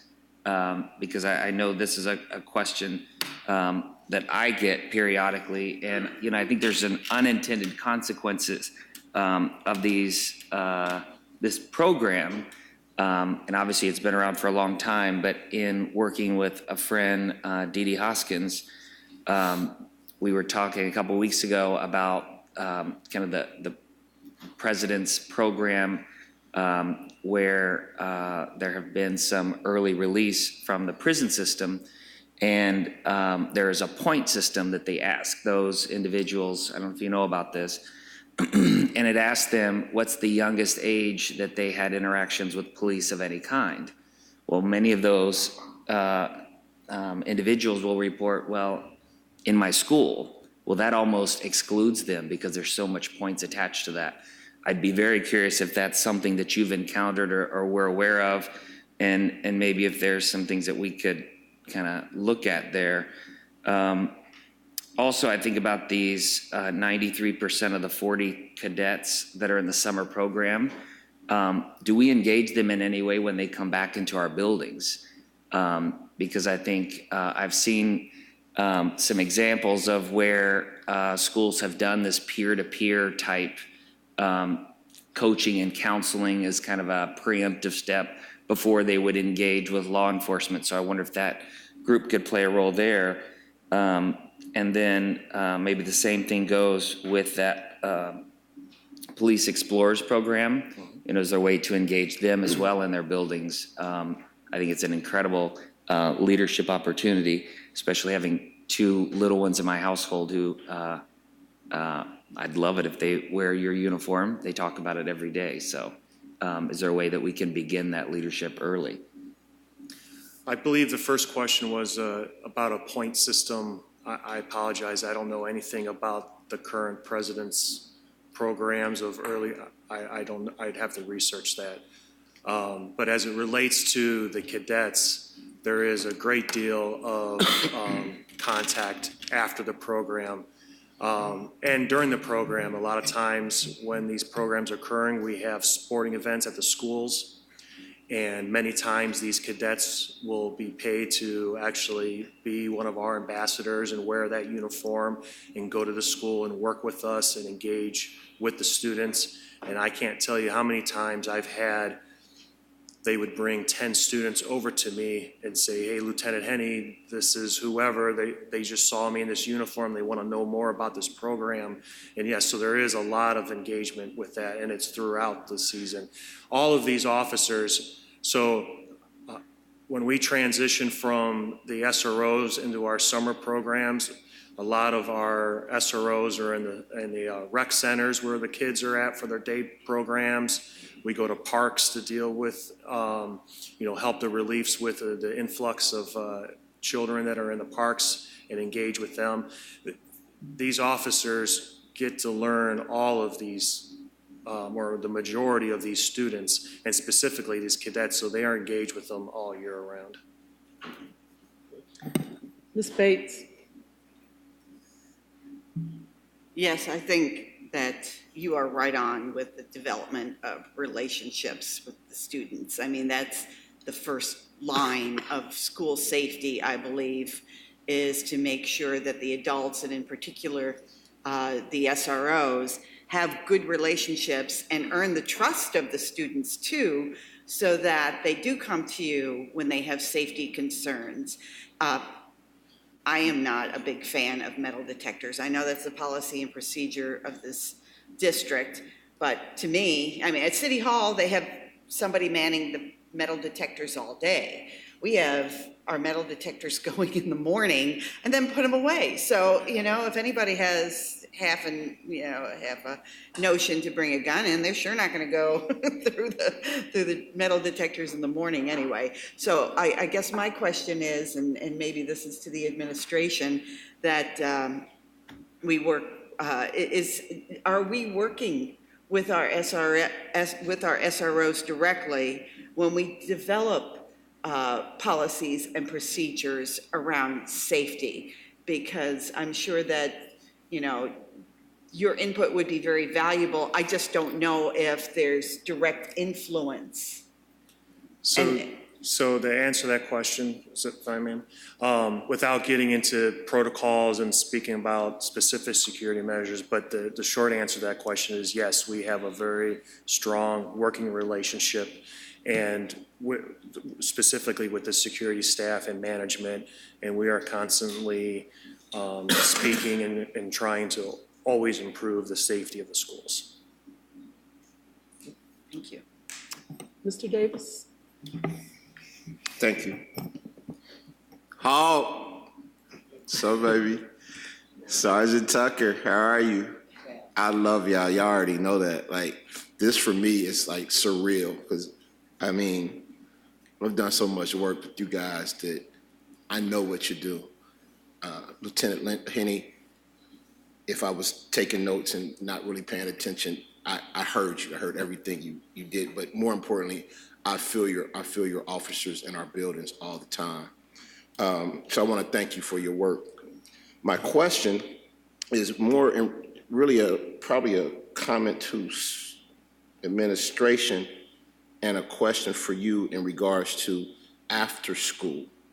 Our concerns, my question in asking the administration to bring the Cincinnati Police Department to speak to us was driven primarily by the gambling and weed smoking outside of South Avondale School on the Rockdale side, which was occurring yesterday as I drove to Woodward. The gambling on our property, smoking weed on our property. I've had the conversation with Chief Isaac. Me and Captain Mack were actually driving down Reading Road together yesterday, so we rolled down the window and talked to each other. I've had the conversation with Captain Mack, and I'm still getting absolutely nothing. There's been no change at South Avondale. I mean, yesterday was a nice day. There is gambling and weed smoking. Principal Allison has complained about this.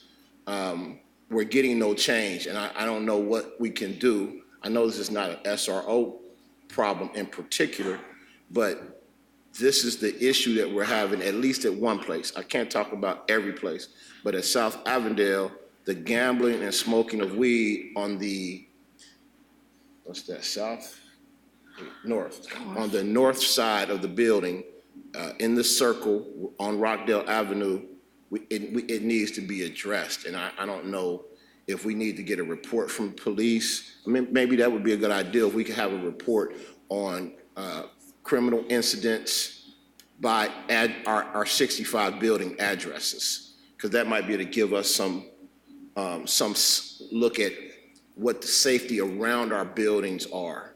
Now, in the daytime, I don't have any. It's interesting because I didn't know what to expect in this. When I got the agenda, it says safety and security. So I didn't know it was going to be the SROs because I really have no thoughts that in the daytime, even with only 18 officers and 36,000 students, I really never have any fear that something's going to happen in the daytime with our students because I've got such confidence in the men and women that are in our building. But at 3 o'clock, at 2:30, when our SROs go home, and like you said, I quoted you, you said the days of walking the beat are long gone. And my question to Chief Isaac this afternoon or whenever we take a break, I think we're here all day, I will text him and I will ask the question, why? Because I don't know that from a police service. I don't understand that. But the days of walking the beat should not be gone.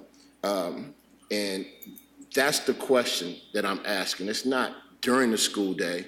It's after school. And I mean, it's really rough for a kid from Rockdale.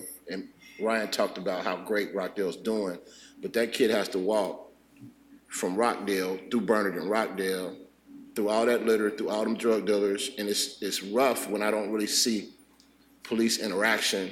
And I know particularly from an Avondale perspective, because I'm the community safety guy in Avondale, and I know it's just a challenge. And I hope that you could take that back to the police department, and I hope our administration can go further.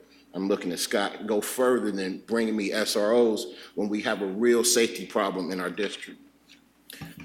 Well, what I can say to that is, first of all, I appreciate you saying that it's not an SRO problem, but we're all Cincinnati police first, so it is a problem to all of us. We may have different levels of assignments or focus, but what you're just describing there is not acceptable.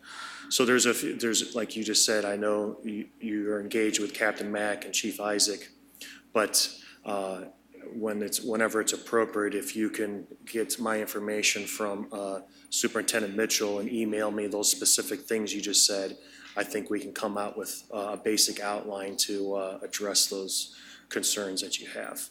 Thank you, too. Ms. Bolton? Yes, thank you so much. I'm very old, so I was a sophomore when the first resource officers showed up at Aiken High School, and it was a big deal. And I'm always proud to be able to say that we have our SROs and the great relationship. Actually, it should be a model of our relationship with the city, between the district and the city. Really, you all are exemplary in that. Ms. Bates is right that it's about relationship, and actually, I think the resource officers are the beginning of community policing. I mean, that's where the concept is, so I appreciate it. You didn't make this mistake, but people often make a mistake about the school to prison. Actually, it's a dropout to prison pipeline. And that's the real issue, is the dropout piece. But quickly, love the reference that you made regarding the cadet program and being involved with the neighborhood. A great study, and I say this often, that Yvette Simpson and her folks did when she was on city council. It was a youth report, and there was a whole part of it that said our young people, they even had some positive feelings about their future or whatever, even in a devastation, they were still positive about the future, but super negative, they had no connection with their neighborhood. And that's a key issue that this district needs to address and the city needs to address. And then finally, hopefully we can do some interfacing, and maybe we already do, regarding our safety patrol kids and some of the stuff that you're doing with young people, even the cadet piece, not the cadet piece, but the explorer piece with the younger folks, because we do have safety patrol, and more particularly, perhaps there's an interface that can occur with our safety academy at West High that somehow, as the kids kind of mature through that process, that there could be a connection and they might be able to get kind of a priority of being placed in that as that develops. But thank you for your service in and out of the school buildings. And I would also say, I know the community councils get reports from police often and about what's happening. And I don't necessarily want it to be the same situation, but it would be good occasionally for the superintendent, I think, or whomever, our safety folks to report some of the things. And I do want higher profile from other police officers at dismissal time, especially in the particular neighborhoods where our little people have to walk through and our taller ones have to get home too. But thank you so much. Mr. Morosky. Thank you, President Jones, and thank you all for being here so much. I'm really happy, or was happy, to hear you address the school to prison pipeline. I get asked to sit on panels often to talk about that issue, and you all and the SRO role is a huge part of the reason that we're able to put a dent in that. There are a number of societal ills: racism, poverty, destitution, many more things that keep kids stuck in systems. And I'm fond of saying that public schools didn't create these issues and we can't solve them on our own, but we can make a dent with y'all's help. So thank you. And again, I really appreciate you bringing that up. When I was an assistant principal, I had a retired SRO from Withrow who worked with me, and I literally couldn't have done my Dean of Students job without him. And one thing that I would just like to highlight, because some people are watching this at home and some people are here, another thing, if I may be so bold, that wasn't included in your presentation that I think you all do better than, I'll speak for me, that I could have as an assistant principal, was that you all are connected out in the streets and know what's going on outside in our kids' lives. And oftentimes what's happening in the school building, most of the time what's happening in the school building with students that may need some intervention is because of things that are being brought in emotionally, mentally, et cetera. You all know what's going on out there. And I think it's important to call that out, that you all being tethered to the community is a really big deal. And Board Member Davis, I think it was Board Member Davis, or you all brought it up as well, that some of the SROs went to the schools that they're in. So I'll stop the Love Fest piece and continue.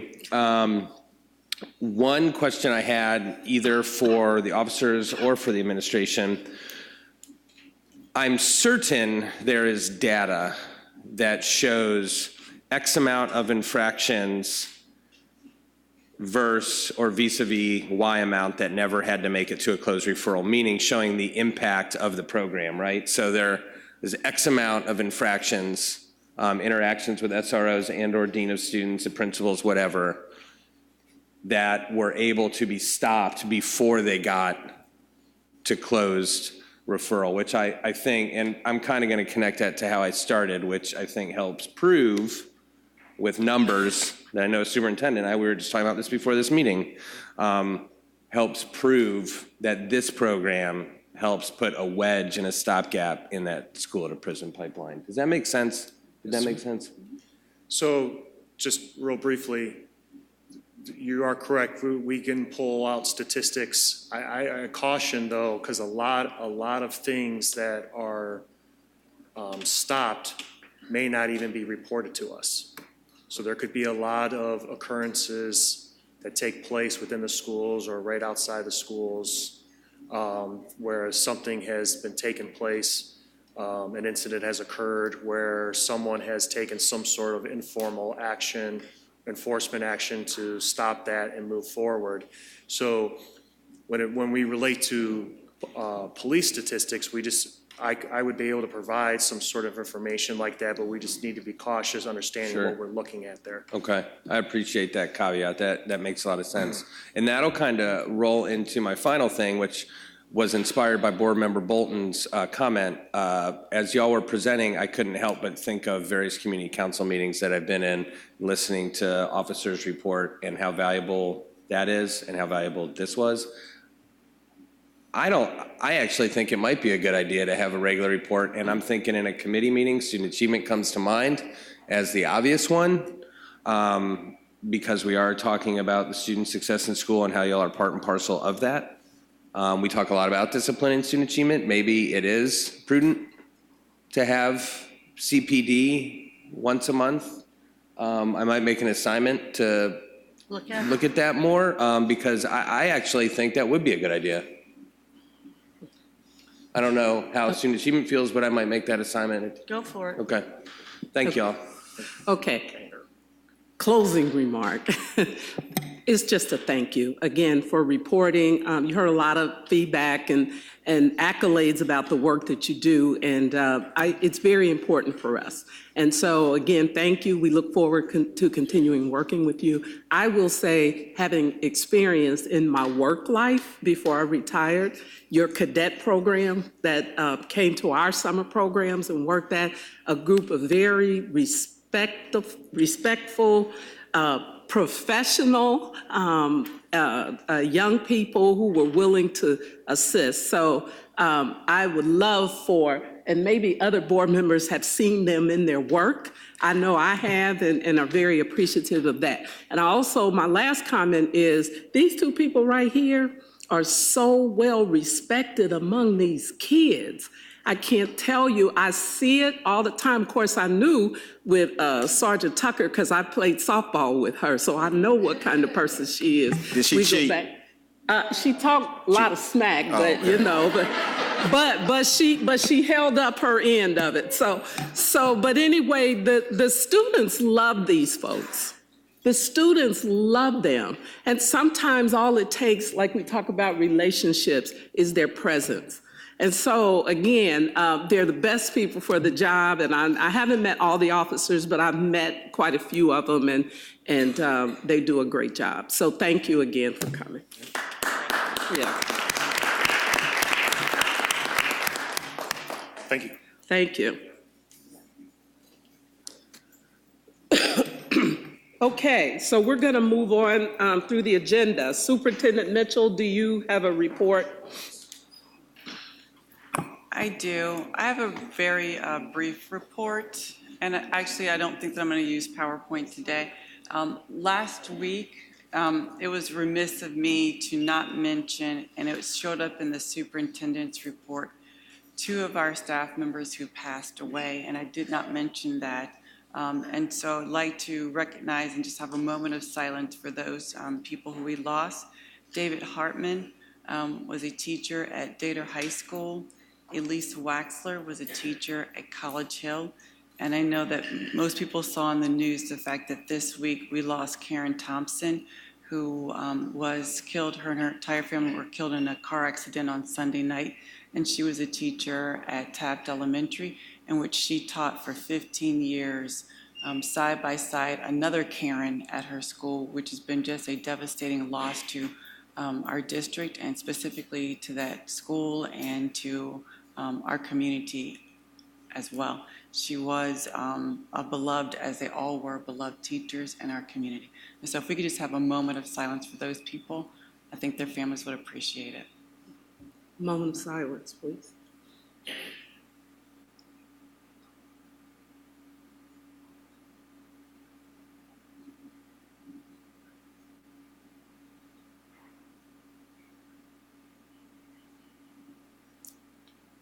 Thank you. The only report that I will present other than that are the superintendent's recommendations as printed. Thank you. Do I have a motion to approve the recommendations of the superintendent? So moved. Second. Thank you. Any discussion? Ms. Wagner, please call the roll. Mrs. Bates? Aye. Ms. Bolton? Aye. Mr. Davis? Aye. Mr. Messer? Mr. Morosky?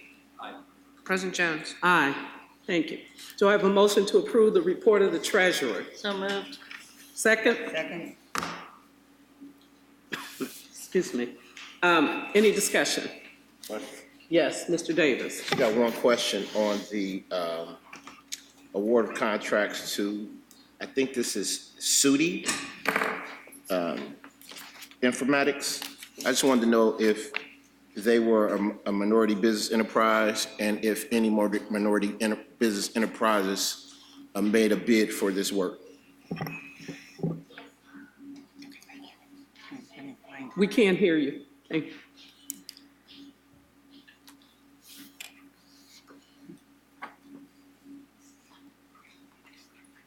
So SUDI, that's how you pronounce it, is a minority business and a small business, and they're based in Columbus. Thank you.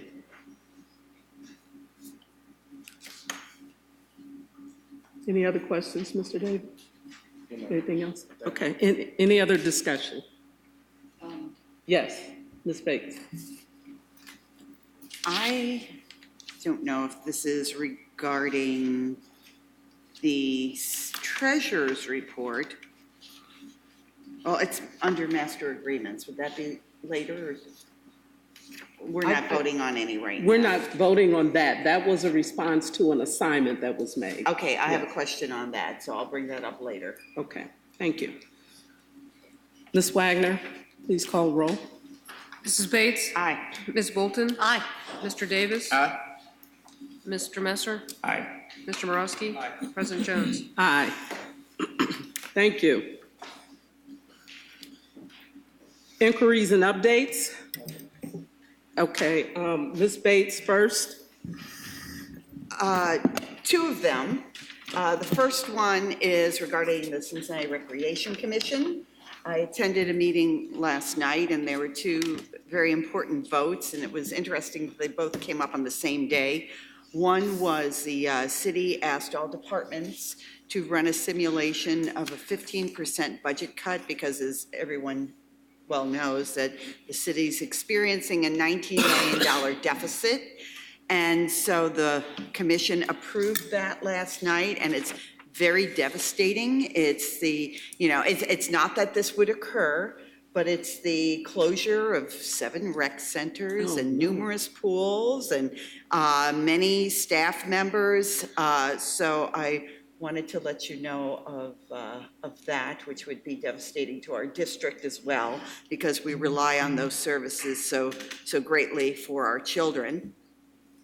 And the other vote that was taken was on the Recreation Commission business plan, and that was like a 1.5 year long project, working with a consultant, lots of engagement, lots of work with the staff to move forward a plan, much like our strategic plan, but for the Recreation Commission, of what the community wants and expects in the Recreation Commission and how to get to that point. I know a great deal of it is funding. My suggestion yesterday was when we submit to the city the 15% projection of cuts, that we also submit this strategic plan of what we could be if we did have appropriate funding for the Recreation Commission. There's an executive summary, and there's a 125-page detailed summary that I can provide to board members. Please let me know. I don't want to have our staff printing off 125 pages when all you want is an executive summary. So in either case, please let me know, and I'll make sure that information is provided to you. And the other inquiry I have is to the master agreement, and this was in regard to the information that was provided to us. And I kind of went through, not kind of, I really went through with my calculator to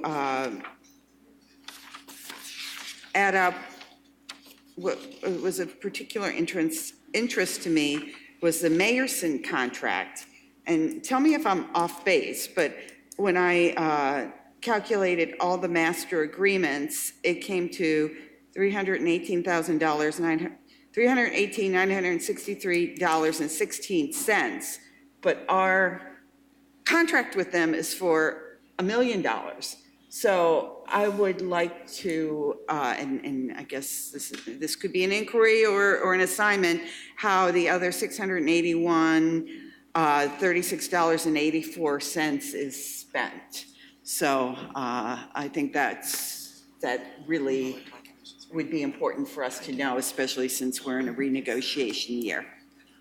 I don't know if you want to comment today, or would you prefer that come as an assignment? I can comment in general, and then we can give you some more details later, but the $1 million is separate from those agreements.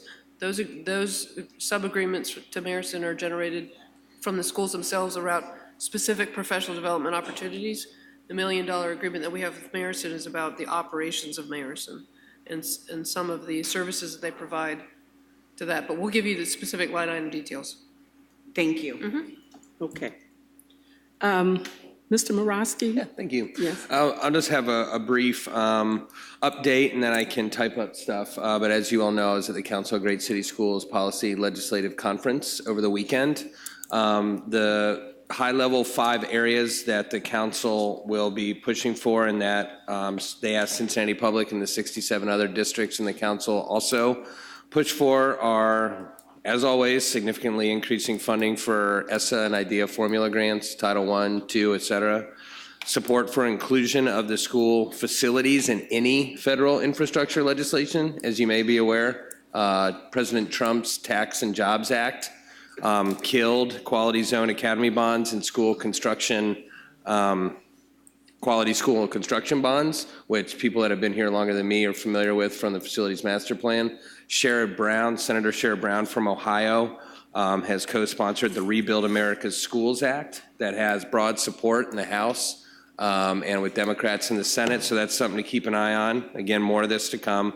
Approving a DACA fix, opposing private school vouchers, and certainly Betsy DeVos, Secretary DeVos's proposal to offer tax incentives for people that donate to the private school voucher programs. And then adopting meaningful school safety and gun violence legislation. The only thing I would add that wasn't on that list but was talked about all weekend was, and everybody at this table knows how important the census is. Everybody here knows how important the census is regarding Title I funding, and for urban school district students, an accurate census count is very important, and it's also used for 10 years. Oftentimes kids, particularly kids in low income, African-American, Hispanic families are not counted. That is very important for us to pay attention to. In September and October, this group, Statistics in Schools, presented to us on Monday. They have a lot of materials. They're working with the council of Great City Schools, a lot of items that they're going to be sending us to help districts ensure that we're getting an accurate count. So maybe even as far as embedding in civics courses, social studies, a lesson on this is how you can, the census matters, this is why it matters, this is how you can get an accurate count. Obviously, we can decide how far we want to go with anything, but making sure we get that right is important.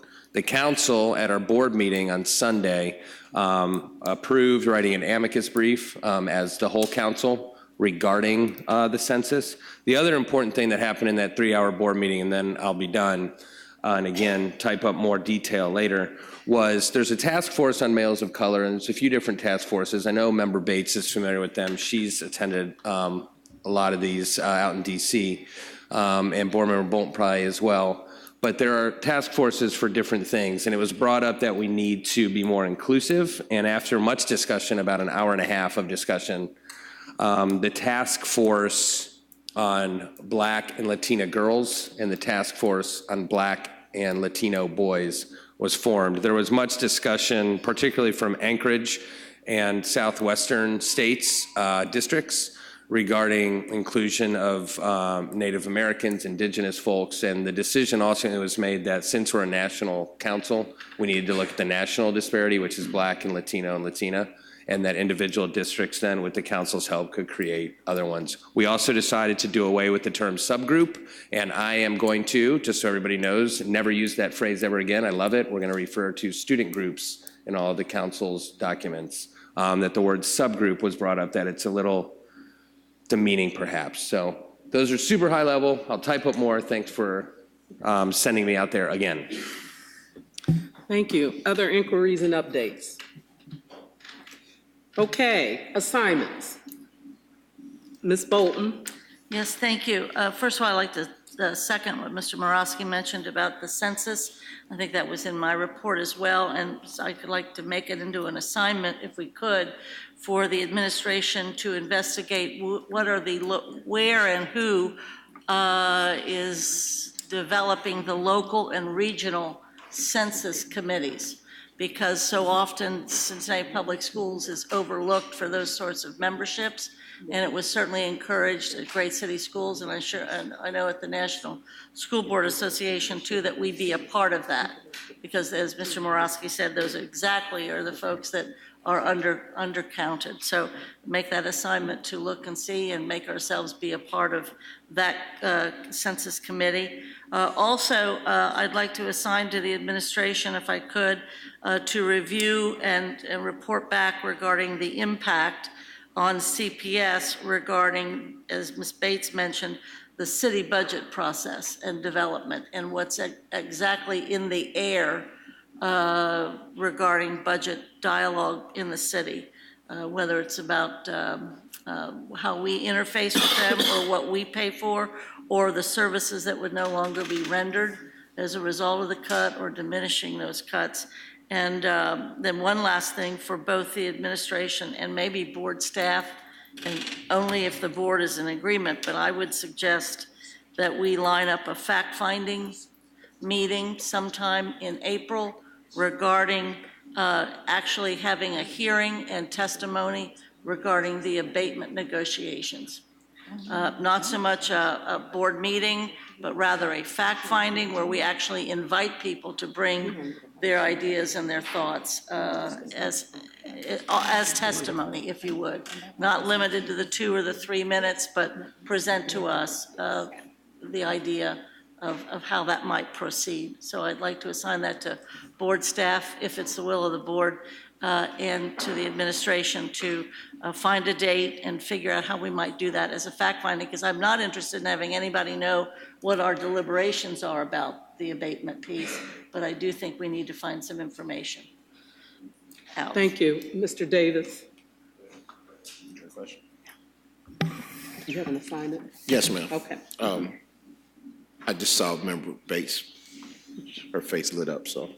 I want to make an assignment to administration to access from CPD a report of criminal activity and calls for service in proximity to our school buildings.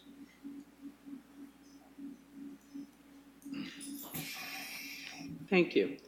Mr. Messer? Yes, I will tag on to Board Member Bolton's kind of question / assignment.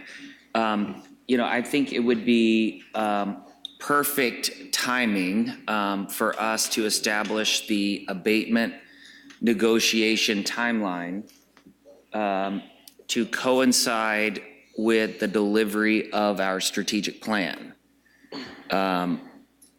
I think that the reason we're doing this work is to look at what funding this district will need in the short and long term. And, the whole purpose of that work is to then lay out kind of the financial landscape. And I think that if we land these two planes at the same time, it becomes less of a, well, we just don't want abatements. Well, no, it's that we can't afford abatements. And I think that's what this, or I should say, we can't afford abatements to the degree in which they're being widely and really without restriction throughout the city. So if we could try to, and so I think then it makes the conversation much more fact-based and much more deliberate versus the emotion that can be attached on either side.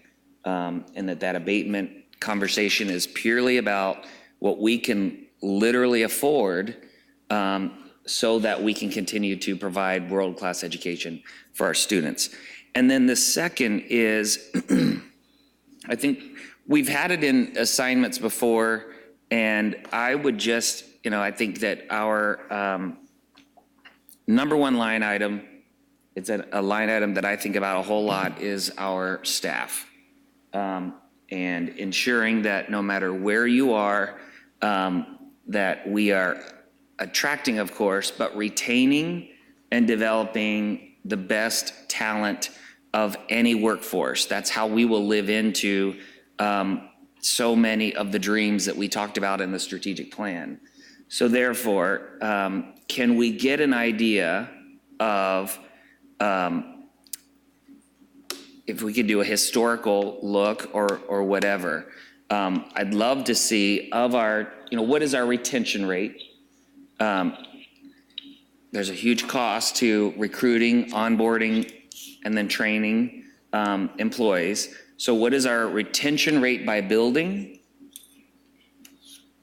And if there's another category as well, maybe also we could look at it by grade. But I think if we could build that into kind of a current state, future state would be that not only do we have world-class staff and no matter what job it is, but specifically our teachers, especially because as we continue to open buildings, we're not going to need fewer, we're going to need more. And I saw yesterday what really good teachers can do. And I know personally in my education the impact of that as well. Ms. Bates? Yes, and I wanted to make one more, I guess it's an assignment / inquiry, and this has been something that I've been cognizant of before. Cognizant is kind of it's a big word. It's a big word. So. It's an honor of the English language curriculum. The Athletic Hall of Fame class of 2019 has only one woman. The year that we had no women, I raised a fuss and boycotted. One woman is an improvement, but it certainly doesn't reflect the what is occurring in our district and the work of our female coaches and our female athletes. I know we've had soccer teams that went very far, in their district and regionals. I know that we've had swimmers. I know there are rules around this, and I've been told they don't get a lot of nominations and all of that. But I would like to, again, make an assignment that we review those rules and make it more inclusive so that the females who work so hard in our district in athletics are acknowledged. Thank you. Any other assignments? Okay, you have one more?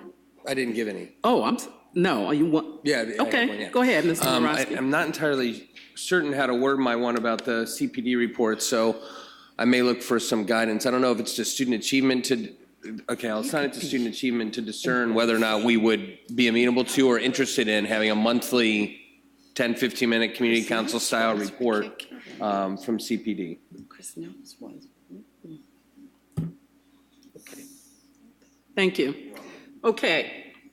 That concludes this portion of our program. We have, and I don't know, well, we're looking at the screen here, so we know what's about to happen. But we are so very excited about this portion of our agenda. We have our wonderful school crossing guards here, and I'm going to turn the program over to Lauren Worley.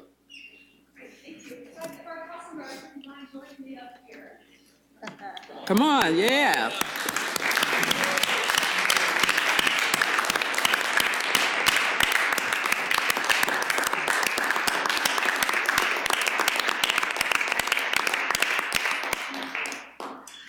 As our devoted crossing guards make their way on the stage here to receive our appreciation, earlier this year, the board had said, we really want to appreciate our crossing guards, and we have over 200 crossing guards who serve our kids. I might get emotional, guys. Yeah. Over 200 crossing guards that support our neighborhoods. Miss Laverne, who supports my neighborhood, Northside in particular, we love her. And so we wanted to take an opportunity this morning to say thank you, just a big, big thank you to all of you who could join us this morning, who come out of retirement, who support our kids. And so you see there's a group of people here who are loving on you today. We have a certificate of support. We have some artwork to give you later today, and we just wanted to say a big round of thanks. Thank you.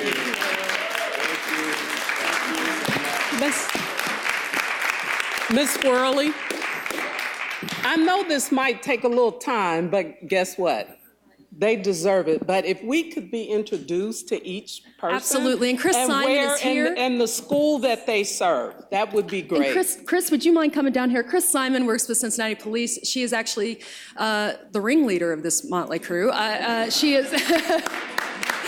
Chris is responsible for the city with our crossing guards. And Chris, would you mind coming down here and helping us introduce everybody? That would be really great. I'm putting Chris on the spot. She's put me on the spot. I've got 102 employees and she's put me on the spot. Greg Meyer. What school? Oh, you got two. You got Reese Price and Roberts. Thank you. Sue Bullock. Yeah. Tell them what school.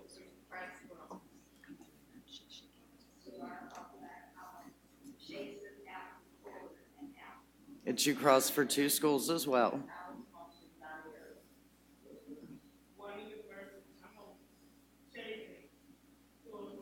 You cross for two schools as well. And the reason that I'm pointing that out is my guards that have two schools are out there for 1.5 hours in the morning and an hour in the afternoon. And when it's 10 below zero, it's cold. Sandra? And I must say, she's brave. She's doing West High, which is a new assignment. Oh, Westwood, yes. Go on.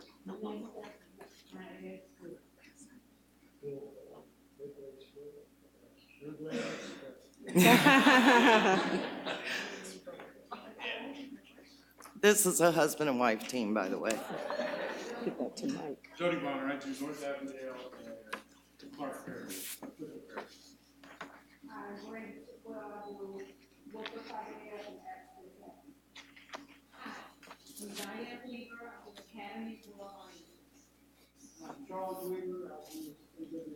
And that is my other married couple. Okay. We're gonna put their name. I know that. Give me here. Give me here.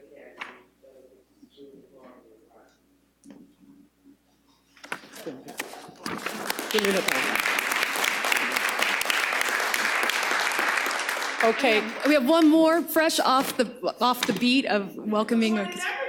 Good morning. South Avondale's finest.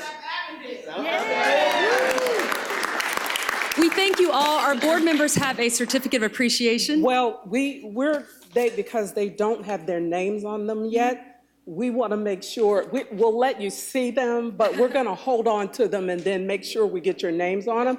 But we're going to ask board members to go around. They want to do that and shake everybody's hands. Uh-huh.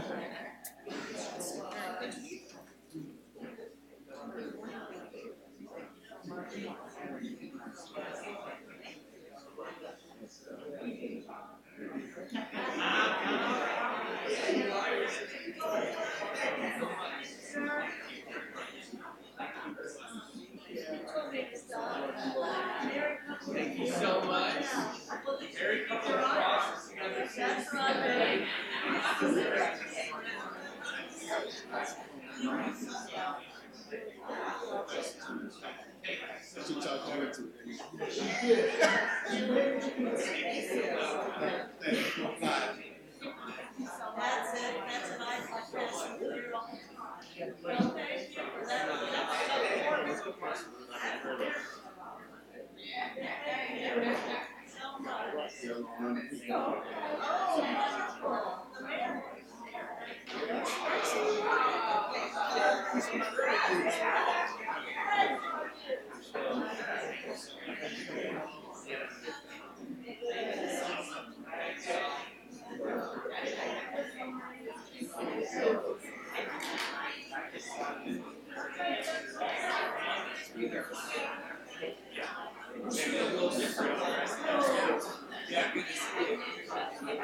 Good job. I know this was your idea. We only did this once before. Oh, really? We did it when we did it.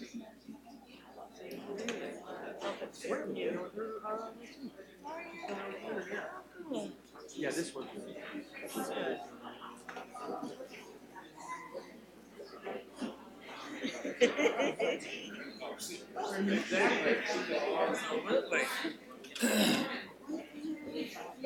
Okay, so let's give our crossing guards another round of applause.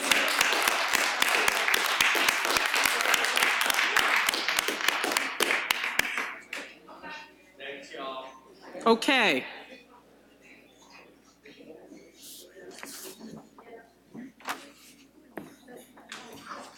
All right. I need a motion to move into executive session after a 10-minute break. Yes, break. I need one. What are the reasons? I'm gonna, calm down, okay? I got it, all right. I need a motion to recess into executive session to consider employment of a public employee or official and appointment of a public employee or official. I need a motion. We added one, pending litigation? Okay. Is that one of the reasons? It's not just. It's separate. Okay, separate. It's separate. Okay. I need a motion. So moved. Is there a second? I need a second. Second. All in favor signify by saying, do we need a roll? I'm sorry. Ms. Wagner, call the roll. Mrs. Spates? Aye. Mr. Bolton? Aye. Mr. Davis? Aye. Mr. Messer? Aye. Mr. Morosky? President Jones? Aye. Okay, meeting is adjourned until executive session. Okay.